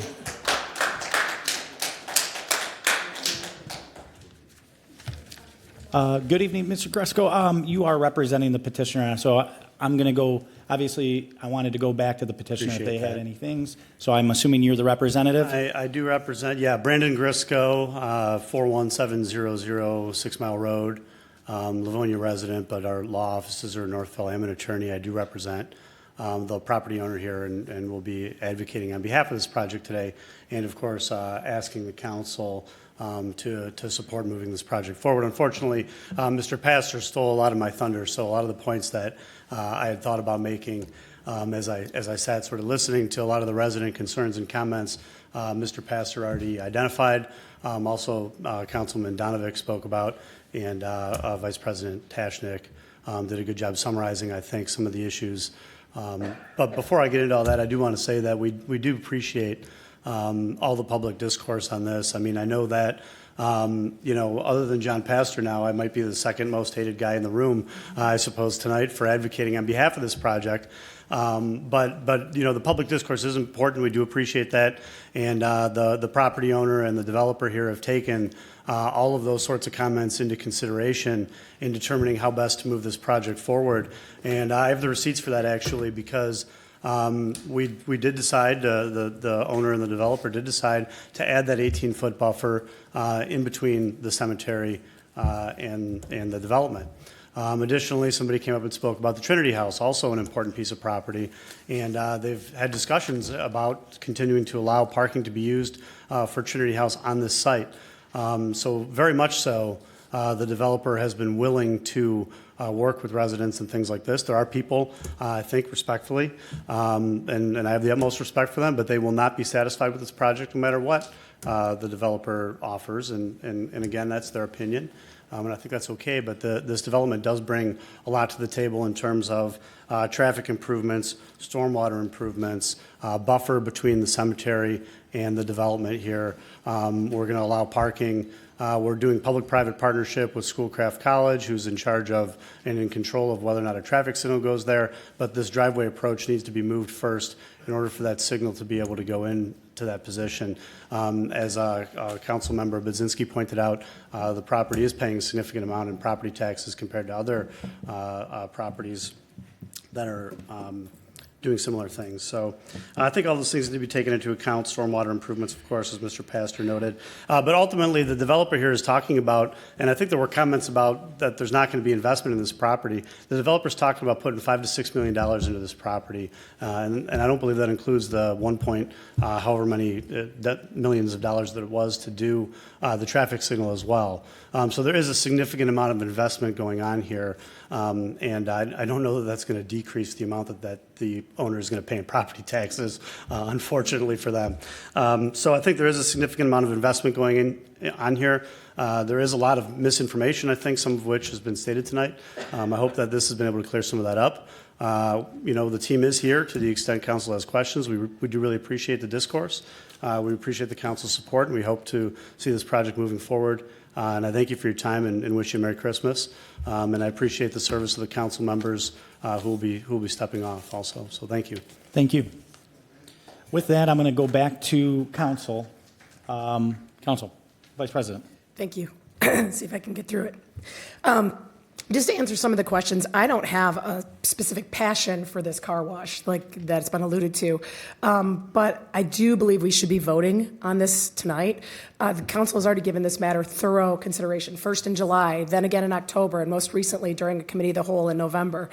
To defer action until January when the new council is seated would be both irresponsible and inappropriate because the incoming council members have not participated in these discussions or had the opportunity to even, ask the petitioner questions. They would just be voting on a gut. So we intentionally do not have a study session, in fact, tonight, because our responsibility this evening is to conclude the business of 2025. The next study is in January with the new council, and then their first voting meeting will be on January 14th, I believe. Excuse me. So this ensures that the new council begins work in January with a clean slate. And that's why I actually supported putting this on the agenda tonight, not because I have a passion for car washes. Thank you, Mr. President. Thank you. Anything else from council? Madam Clerk, will you please take the vote? Councilmember Donovic. Aye. Vice President Tashnik. Aye. Councilmember Budzinski. No. Councilmember Shield. Aye. Councilmember Morgan. Aye.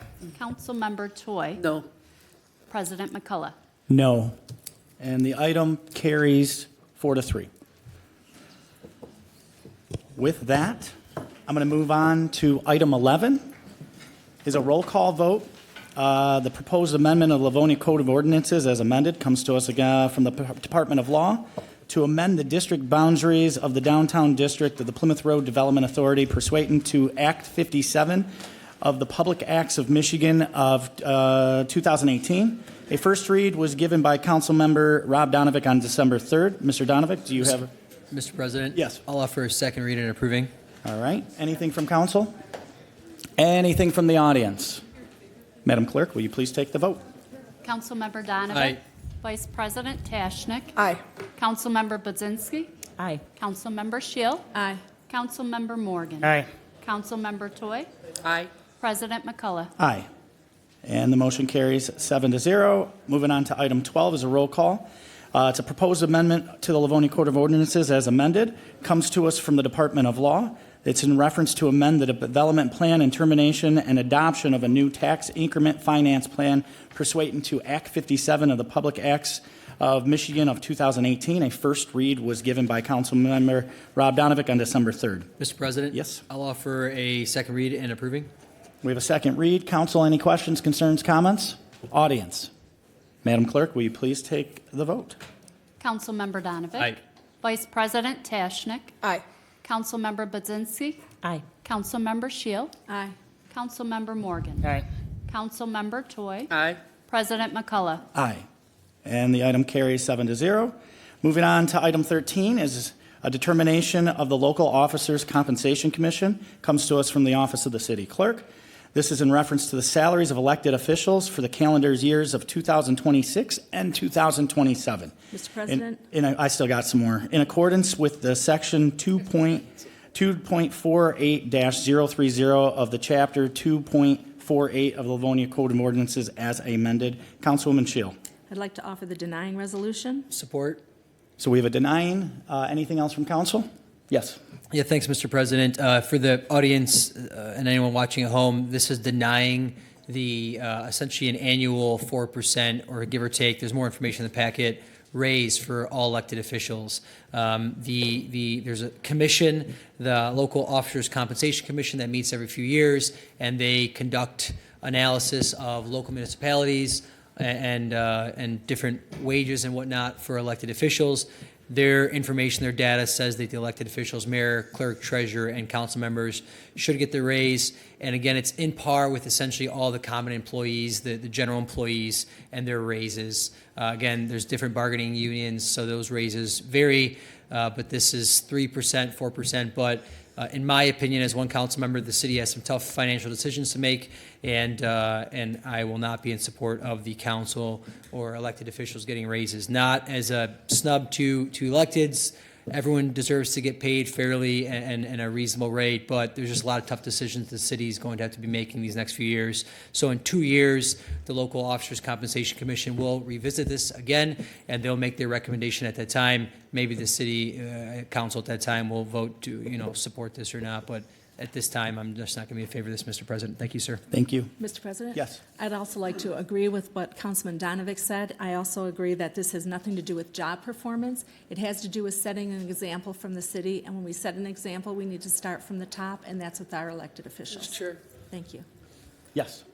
If I may, in being on this council for a number of years, we can deny this tonight, and I'm not exactly in favor of it either. Number one, I don't think there were enough of the commissioners present. I mean, there were for quorum, but it was 3 people deciding this kind of thing. That troubles me a bit. It also troubles me that we're in the middle of some tough kind of negotiations that we all know about, and hopefully the new council will study that and know that. But I also know from serving for a while, when you deny these, okay, in 2 years, guess what happens? They're going to double this and come back. And that's what you guys have got to watch. If maybe by then we do have the money to pay. But right now, there's a question on it, which I agree with most of you. I think I see heads nodding. But I also caution us as you go forward. There's 3 of you left out of 7 of us. So I just had to interject that in my last meeting here, and Appreciate it, Mr. Chair. Thank you. And I would like to ask for the floor after this happens, if I may. Yeah. Yeah. Sounds good. Councilwoman Budzinski. Just to be clear, through the Carter, although I'm pretty sure, we'll be voting yes to vote for the denial. So if everyone's saying yes, it's because we're denying the motion. So Correct. there's no confusion once we are voting. Saying yes is a no for the proposal. Right. So just wanted to state that in advance so there's no confusion. Thank you. Anything else from council? The audience. Mr. Martin, the floor is yours. Thank you. Christopher Martin, great state of Michigan. And I agree with Laura Toy that Mr. Long will be here 2 years from now, as he was 2 years prior. The point I was trying to make out when this was first brought up is that I understand completely, it's a denying resolution that you're voting on. The point I tried to make last time was that it was a very sneaky thing that was done, and that's receive and file. Receive and file means that you don't vote yes for a raise for yourselves. It automatically takes effect. That allows you then to put in your literature, I will never vote for a raise for myself, you can guarantee. And so that's how the system works. I've watched it, okay? And that's exactly how the game is played, the game of politics. And Laura Toy is correct on this particular one. We'll see Mr. Long here. And that's why the mayor puts him on that commission, so that we can all, 2 years, there might be raises for people. And those raises, some of them, the percentage, I felt, we're not in balance with the blue-collar guy, let's call it, who was out there, okay? These were way above inflation, okay? Some of these contracts that people enter into in a union situation, okay, are not quite as generous as what Mr. Long had wanted to state from the Compensation Commission when he stood over there. And then he quickly ran and sat down before any questions could be asked to him. So if I'm still around in 2 years, I'm hoping to see Mr. Long again standing over there. But I wanted to make that crystal clear for everybody. Receive and file is a yes without voting yes. Thank you, Mr. Martin. Mr. Chair, if I may, I think this is the first time Mr. Martin and I have agreed this month. Listen, it's going to be on. It's going to be in the minute. Hang on. It must be a birthday present or something. Yeah. Listen, hey, miracle. I feel like doing the Rocky speech. It's true. You can Yes. get along. All right. Hey, it's all good. So with that, Madam Clerk, will you please take the vote? Councilmember Donovic. Aye. Vice President Tashnik. Aye. Councilmember Budzinski. Aye. Councilmember Shield. Aye. Councilmember Morgan. Aye. Councilmember Toy. Aye. President McCullough. Aye, and the item is denied Mr. unanimously. Yes. Before they leave, I was remiss because my nephew's here with That's me. what I listen. And that's I who didn't she was realize pointing it. I to. didn't realize it, and he'll get embarrassed if I call him and make him stay. He on was his- already embarrassed because you missed him. I was know. staring right at him. His name is Christopher, and let me just tell you a quick story because I won't be here for any longer. But he sat right up here, and he was all of 2 years old, I think, maybe a year old, when I first got elected, and cried through the whole thing. And basically, that's what you hear on the So tape. you made him cry crying. again. So now he's crying now Yeah, I don't because blame him. just told that story. That Thank is you. awesome. I had to Well, thank interject you. that. Thank you. With that, we're going to move on to new business. Item 14 is a request to authorize an additional expenditure. It comes to us from the Engineering Division for the 2025 Concrete Road Program from budgeted funds. Council. Mr. President, Yes. I'll offer an approving. This is a standard Support. request. Any discussion? Anything from the audience? Madam Clerk, will you please take the vote? Councilmember Donovic. Aye. Vice President Tashnik. Aye. Councilmember Budzinski. Aye. Councilmember Shield. Aye. Councilmember Morgan. Aye. Councilmember Toy. Aye. President McCullough. Aye. And the item carries 7-0. Moving on to item 15 is a request to authorize an appropriation and budget amendment. Comes to us again from the Engineering Division in reference to allow payment for emergency concrete repairs on Newburgh Road. Council. Mr. President. Yes. I'll offer an approving. Support. Again, just this was, there's some additional dollars needed for Yep. concrete repairs. Any discussion? Audience? You want to jump in? Madam Clerk, will you please take the vote? Councilmember Donovan. Aye. Vice President Tashnik. Aye. Councilmember Budzinski. Aye. Councilmember Shields. Aye. Councilmember Morgan. Aye. Councilmember Toy. Aye. President McCullough. Aye, and the item carries 7-0. Moving on to item 16 is a request to approve or deny settlement. Comes to us from Department of Law in reference to the Belmont Properties LLC versus the City of Livonia. And this would be U.S. District Court Case 2-25CV-11720. Counsel. Mr. President? Yes. I'll offer an approving resolution. Support. Any discussion? Audience? Madam Clerk, will you please take the vote? Councilmember Donovan. Aye. Vice President Tashnik. Aye. Councilmember Budzinski. Aye. Councilmember Shield. Aye. Councilmember Morgan. Aye. Councilmember Toy. Aye. Vice President McCullough. Aye. President You're, McCullough. hey, listen. I'm sorry. I'm going to be chopped cheese here in a little bit in January 1st. No, aye. And so the item carries 7. I don't know where chopped cheese came from. Hopefully it's pepper jack. Wisconsin. All right. Going to item 17. Believe it or not, we've reached the end of the agenda as an award of bid. It comes to us from the Department of Parks and Recreation for the construction of a pavilion and restrooms at Rotary Park from budgeted funds. I'm going to hand it over to Ted Davis, Superintendent, Director of Parks and Recreation with the City of Livonia.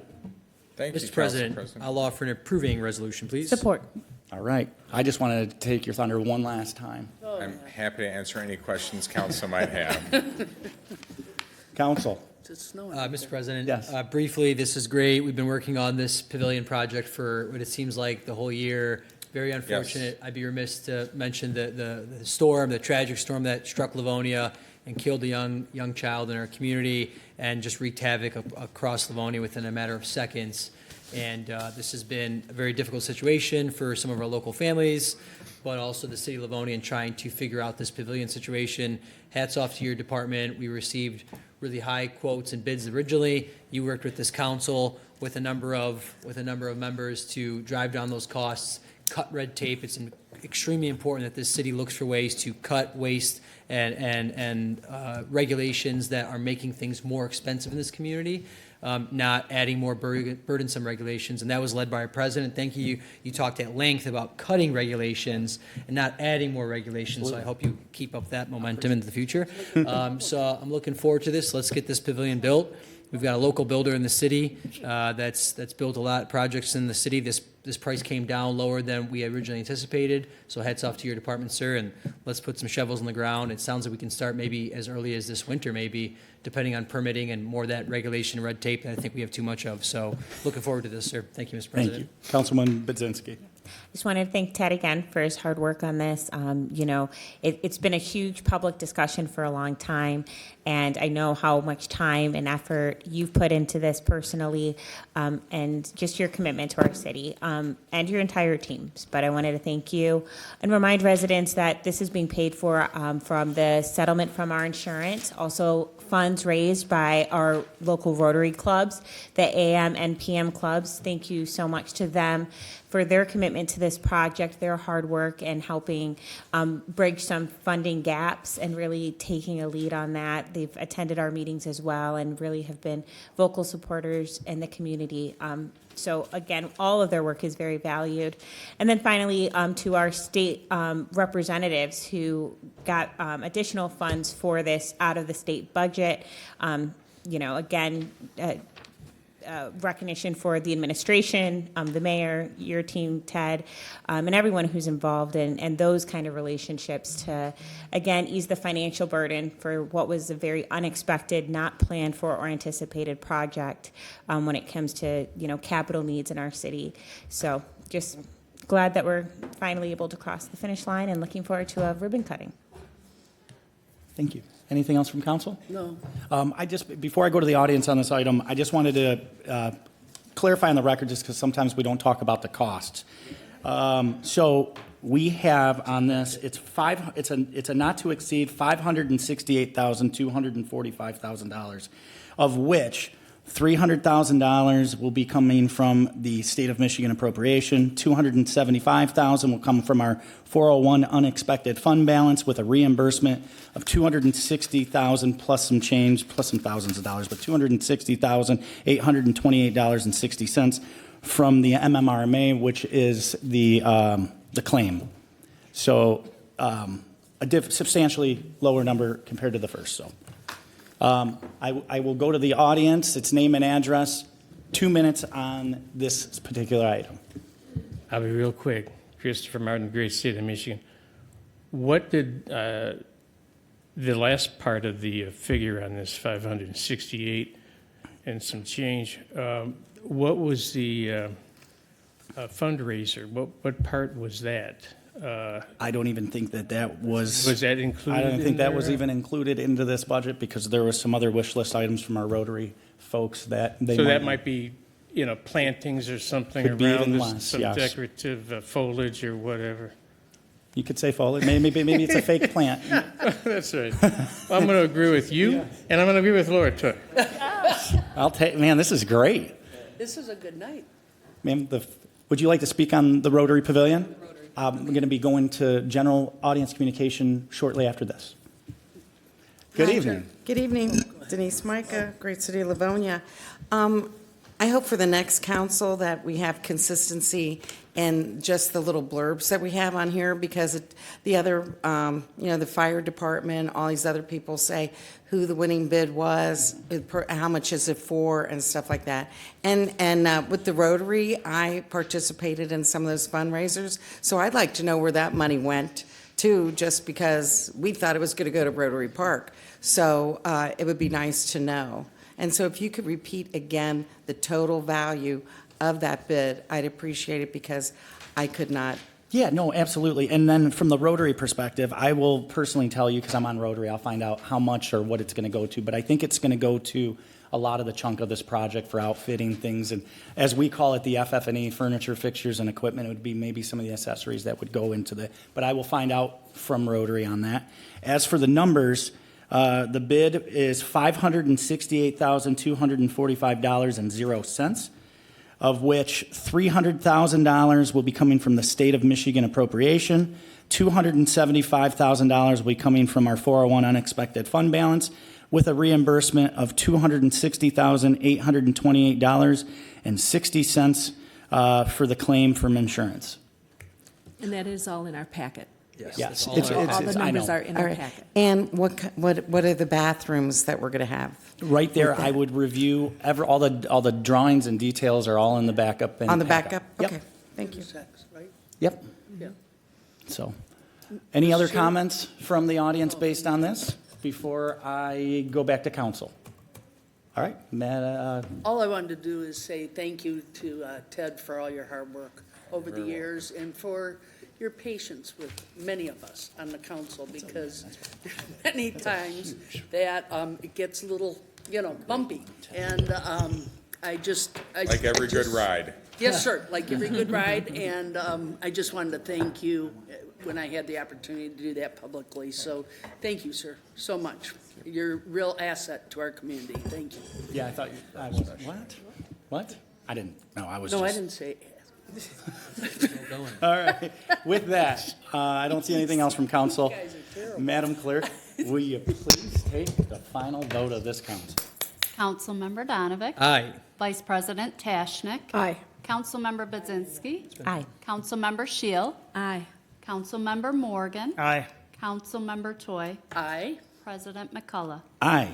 And the pavilion passes Thank 7 you to very 0. much. Thank you, Mr. Davis. With that, I'm going to go back to the audience for items that are not on the agenda. 3 minutes, name and address, and the floor is yours. My name is Abrina. Address 34065 Roycroft. I'd like to begin reading a mission statement for Livonia Public Schools. It is to educate, challenge, and inspire every student to achieve personal success and become a confident contributor to society. Okay? I would also like to read a statement from the Director of Student Services. Our district is committed to creating environments where all students feel supported, valued and capable of success, where we believe in inclusive practices, strong partnerships with families, and making sure every student receives what they need to thrive academically, emotionally, and socially. I led with those because I am a homeowner, taxpayer, and obviously a parent of a Livonia Public School resident or student. Over the past few weeks, I've raised concerns regarding my daughter's assigned route due to some erratic behavior that I have personally encountered and witnessed from her bus driver. I have taken the necessary protocol to contact the school's administration, the director of public safety, as well as the principal, and I've just been met with denial, essentially. I am wondering how the actions taken by the administration reflect the two statements that I initially started off with. I'm here today to bring transparency to the situation because my daughter, my 9-year-old, is now anxious and afraid and uncomfortable getting on the bus with said bus driver. I have looked at bus policies, I've looked at transportation policies, I've done a lot of research, and I see nothing anywhere written online that says that there's no reason why it should not be allowed to be changed.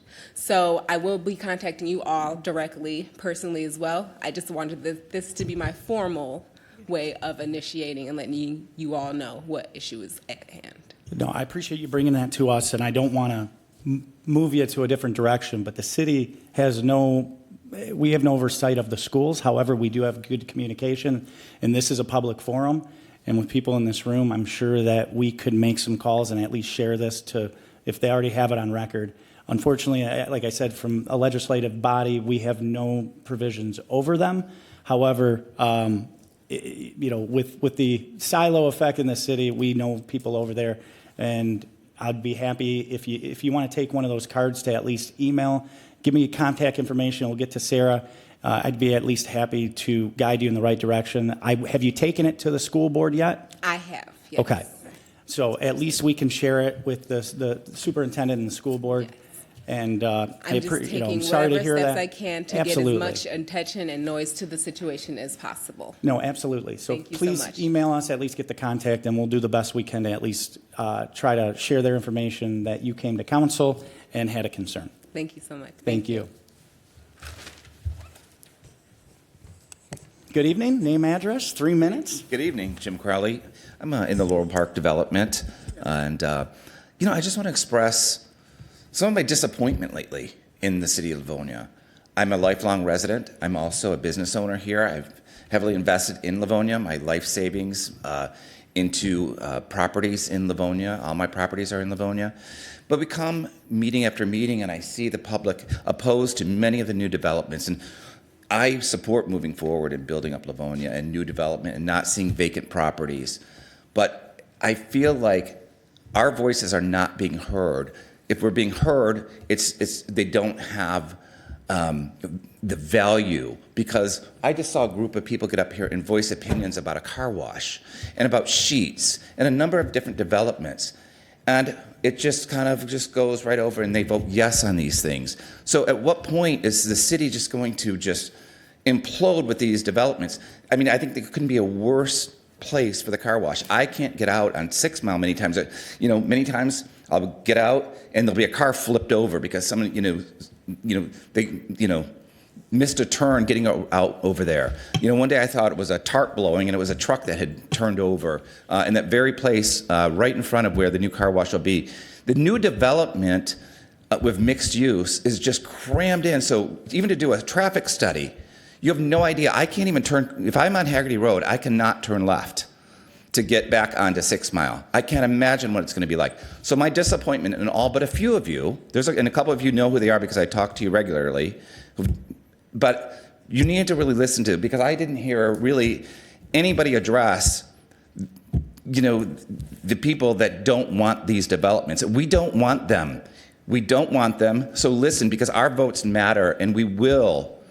And I did vote for a number of you that voted yes on these things. And my vote will change, and the people that I know will change their votes going forward. We cannot have this. This city it's just imploding. We can't have commercial, just the volume of cars coming into these developments, that corner is just going to be crazy. It's making me think I want to move after owning my home for so many years. I've owned that home for 29 years. I can't imagine what it's going to be like with all this new development. Please listen to us. Our voices matter. Thank you. And also I want to say thank you to Laura Toy for serving. Been a pleasure, and we're going to miss you here. Thank you for your service. Thank you. Good evening. Sorry. Denise Micah. I have a procedural question. When I brought a question up through the chair, and it was not addressed. So do you? If you're good, I'm happy to address it right now. Unless you have, I don't want to take away from your time. Okay. Yeah, I would like to know All right. what happened Usually, with that. just Thank you. because if there's any questions, I always like to have administration have the opportunity. It is on record. It's going to be part of the minutes. And that is something that I would probably take offline and gain an answer with, and then make it public in another meeting at some point. But to go into detail, especially, like, I always give the administration the opportunity to be able to, just like an audit, they're going to have to be able to research some things and come out with it. But we will get an answer to your question. It was on record. It's on the minutes. Is that cool? Yeah. Okay. Thank you. With that, I think that's going to I'm going to. Jerry Kersinski, 1948 Bainbridge. I just have a quick question. I was at the Zoning Board of Appeals meeting.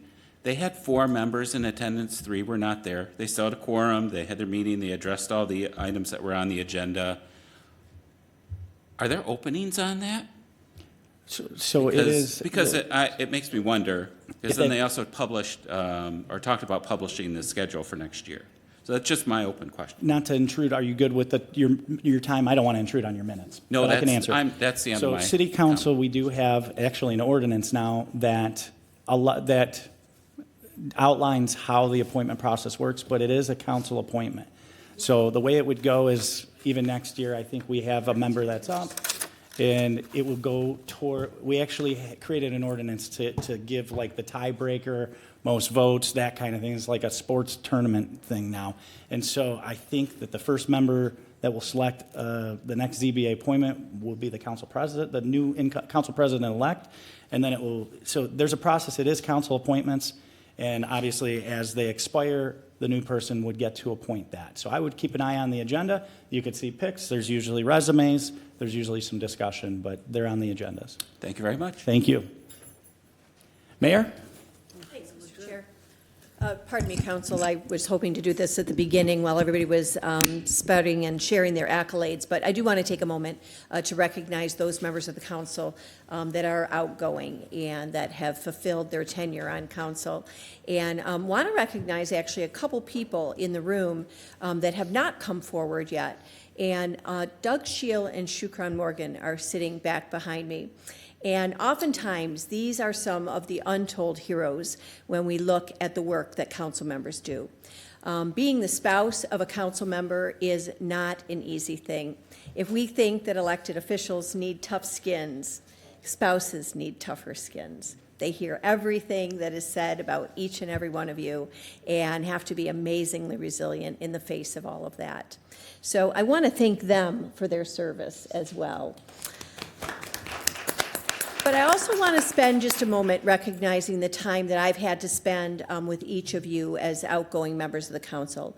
Linda Scheel, I've spent once serving with you on the City Council, working with you in City Hall as treasurer, and now in a collegial relationship as mayor and council member. And I want to thank you for stepping back up and back in to this position when there was an opening and when you were needed the most.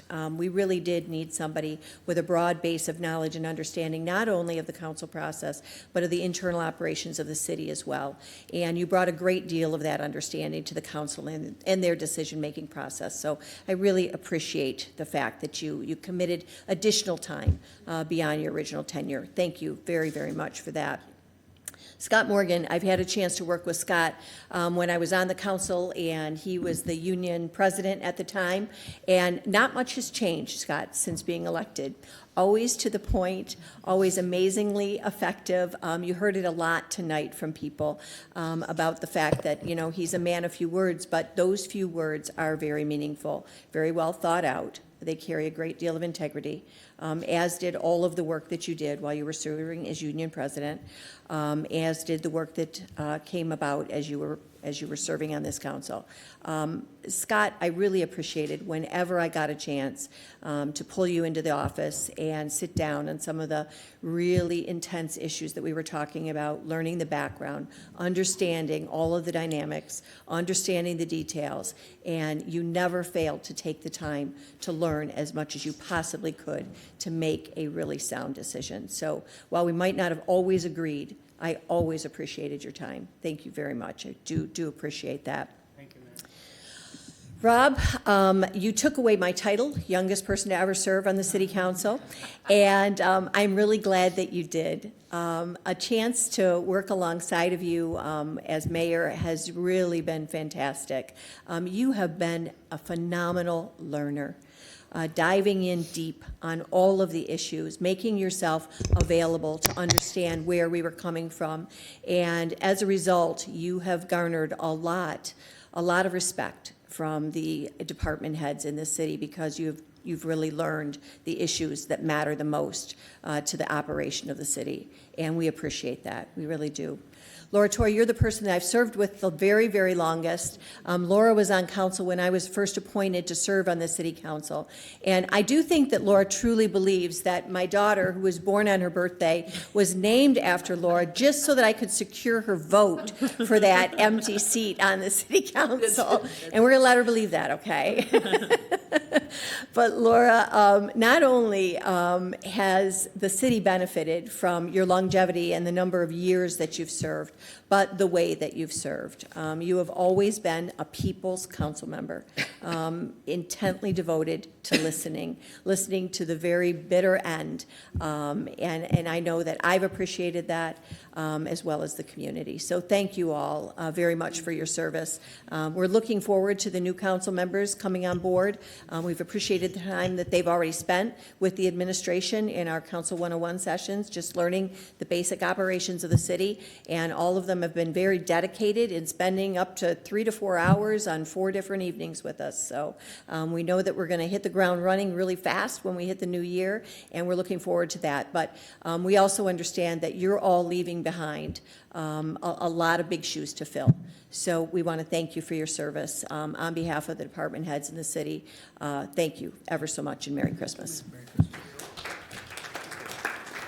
All right, thank you. With that, I have, unless, we have general council things, I have some plaques and everything. I want to go through them, and, I know obviously everybody wants to end the meeting, but you know what, this is our time, and everybody on this dais deserves to at least have this talk, all right? I'm going to do it. So this goes to the Honorable Councilwoman Linda L. Scheel. I'm going to run through the dates very high level, but we basically have an awesome plaque.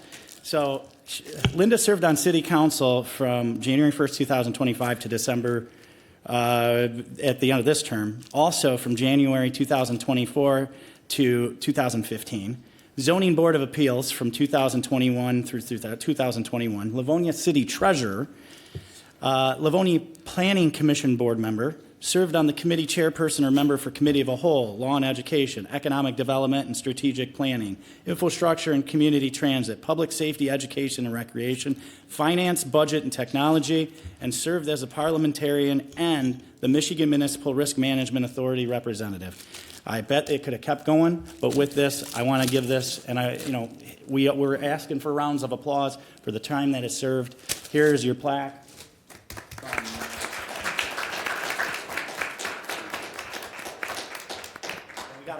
Too, so you don't damage it on the way home. Oh, good. Thank you. Doug, make sure you use Molly's. Don't just depend on those 3M hooks, all right? All right. Moving on. The Honorable Scott Morgan. City council member from 2022 through 2025, and even, oh yeah, that is, yes. Gosh, where's the time go, right? Zoning Board of Appeals member, served as a committee chairperson or member on committee of a whole, public safety and health, law and education, economic development, community outreach, and strategic planning, senior citizens, families, and environment. He also served as a representative for the council on the SEMCOG, SPREE, St. Mary's Mercy Hospital Healthy Living Community, and a board of trustees for the Livonia Employees Retirement System. With this incredible plaque. All right, let's hear it for Councilman Kevin.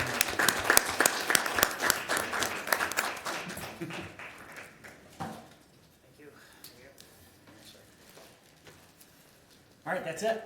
What? What? Weird? All right. Let's see. The Honorable Robert John. Here we go.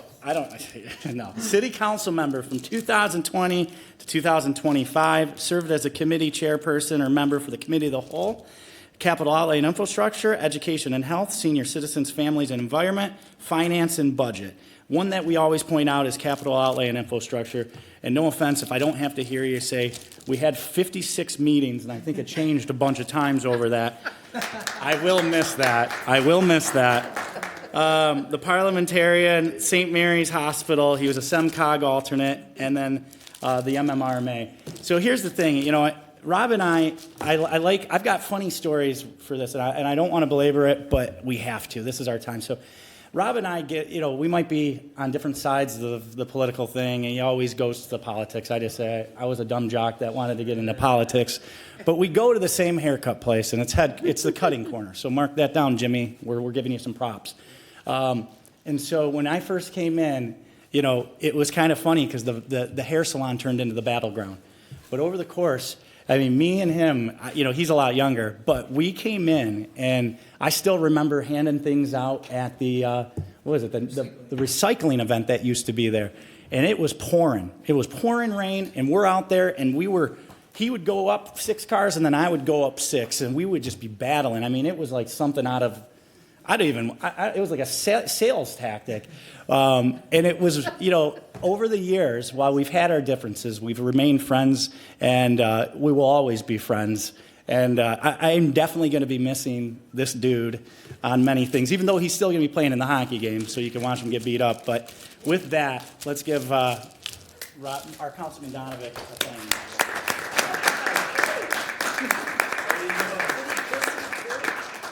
It's not real. That one's not. That one's not. All right. Saving. This one has to be double-sided, Saving I think, them. right? Yeah. Double-sided? You know what? We were going to do a scroll, but we didn't have a long enough paper. So here's the thing. Listen. Councilwoman Laura Toy. Yes, long time. So let's go through the stats. The Honorable Laura M. Toy. So we have council member 2018 through 2019, 2012 through 2013, 2008 through 2009. Oh, this is the city council president. Okay, this was just president. Let me start over. No, I am just kidding. 2008 to 2009, 4-term council president, which is the record. You control that, own that, all right? Council vice president for a term. And then obviously we've had all the terms as a council member. Livonia city treasurer. Served as a committee chairperson or member for basically all of them multiple times. I won't even go into that. Served basically as the council representative on everything. Served in the Senate of the state of Michigan. Listen, I got to know Laura, and honestly, probably one of my best friends now, including a lot of these people, and a mentor and someone that, you know, when I first got into politics, we didn't really know each other that well. And I got to end with the story before you give your remarks on this, but I still remember where our friendship blossomed when we were at O'Malley's, and I said, it's like 10:30, and I said, hey, Laura, call me when you get home, just as a joke, about 1 a.m. I'm sleeping, and Casey's like, I think Laura's calling you. I'm like freaking out, like, what's going on? So I go out there, I'm like, hey. She goes, what did you want? I'm home. But listen, we can sit here, and I'll open it up to colleagues for everybody. But listen, I'm going to stand up and give this incredible woman a rounding standing ovation. I think everybody else should. No.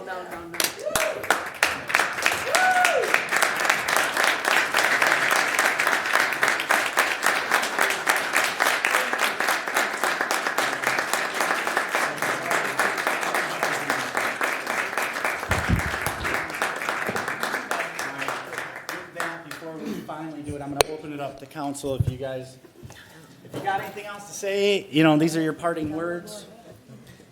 Do you have? Listen. Well, That's hers. No, listen. If you guys got something, listen. This is. Well, we don't want to hold things up.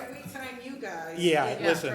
Yeah. No, I just real quick want to say thank you to all of you, and particularly you and Rob, because when you came in, I said to you guys, get along. You can't die on every mountain. Listen, we both got going. Yeah, and now they're balding, and they are two hilarious people when you really get to know them outside of here, and they've been special people to me all along, and this guy's always supported me through thick and thin, and so has that one. So special thanks, Scotty. You're the best. He has a gun, so I always feel safe. Martha knows the numbers. I don't, but she does. So thank you, Martha, so much for your leadership. It's been great. Carrie, some of your words really touched me tonight. I did want to help you as much as possible. I felt bad for you because nobody was coming to your aid real quick. And I wanted to, I'm always for the kind of the underdog, even though I happen to be Republican and we have a bad rap for those kinds of things, but that's okay. Linda, known you for years, very talented woman, very good woman, and has worked hard in our community for a long, long time. And there's so many people. And Sarah, my God, all the stuff Sarah does in our office, it's amazing what she does all alone up in that office. Thank you, Sarah, from the bottom of my heart. Thank you. And, of course, David Lear, who could forget him? He looks like, and then who was over there? Oh, Carter. And, of course, Lori, my gosh. Lori, does a great job as clerk and just counts votes. I mean, what else can you say about Lori? So, I'm going to miss it. I enjoy humor. I enjoy being sarcastic, as you may know. And I think it comes from years of serving in different spots. You can't take it all too serious, but yet it is serious stuff. So God bless all of you, and have a great Christmas and a great New Year. Thanks. All right. Does anybody got anything? All right, so we're getting there. I have one last thing, and I've been hiding them. All right. So I want to just give a quick shout out to the two of my favorite girls who have put up with me with this gavel, not literally, but there's been a lot. Honestly, this has been, as politics is, just as anything, we all go into this to serve the community. We might not get along, we might fight, we might do all this stuff, but at the end of the day, it is selfless. And the ones that matter the most are the ones that are at home. And I have my two girls, and they've been with me. We've been through a lot of loss, a lot of crazy stuff, a lot of awesome things. I'm not going to say this, but I got you some flowers, and these are for you. And with that, can I safely show Motion 7? to adjourn. Support. And we can show it all. All right, everybody. Good night, Livonia, the great city of Livonia. Woo!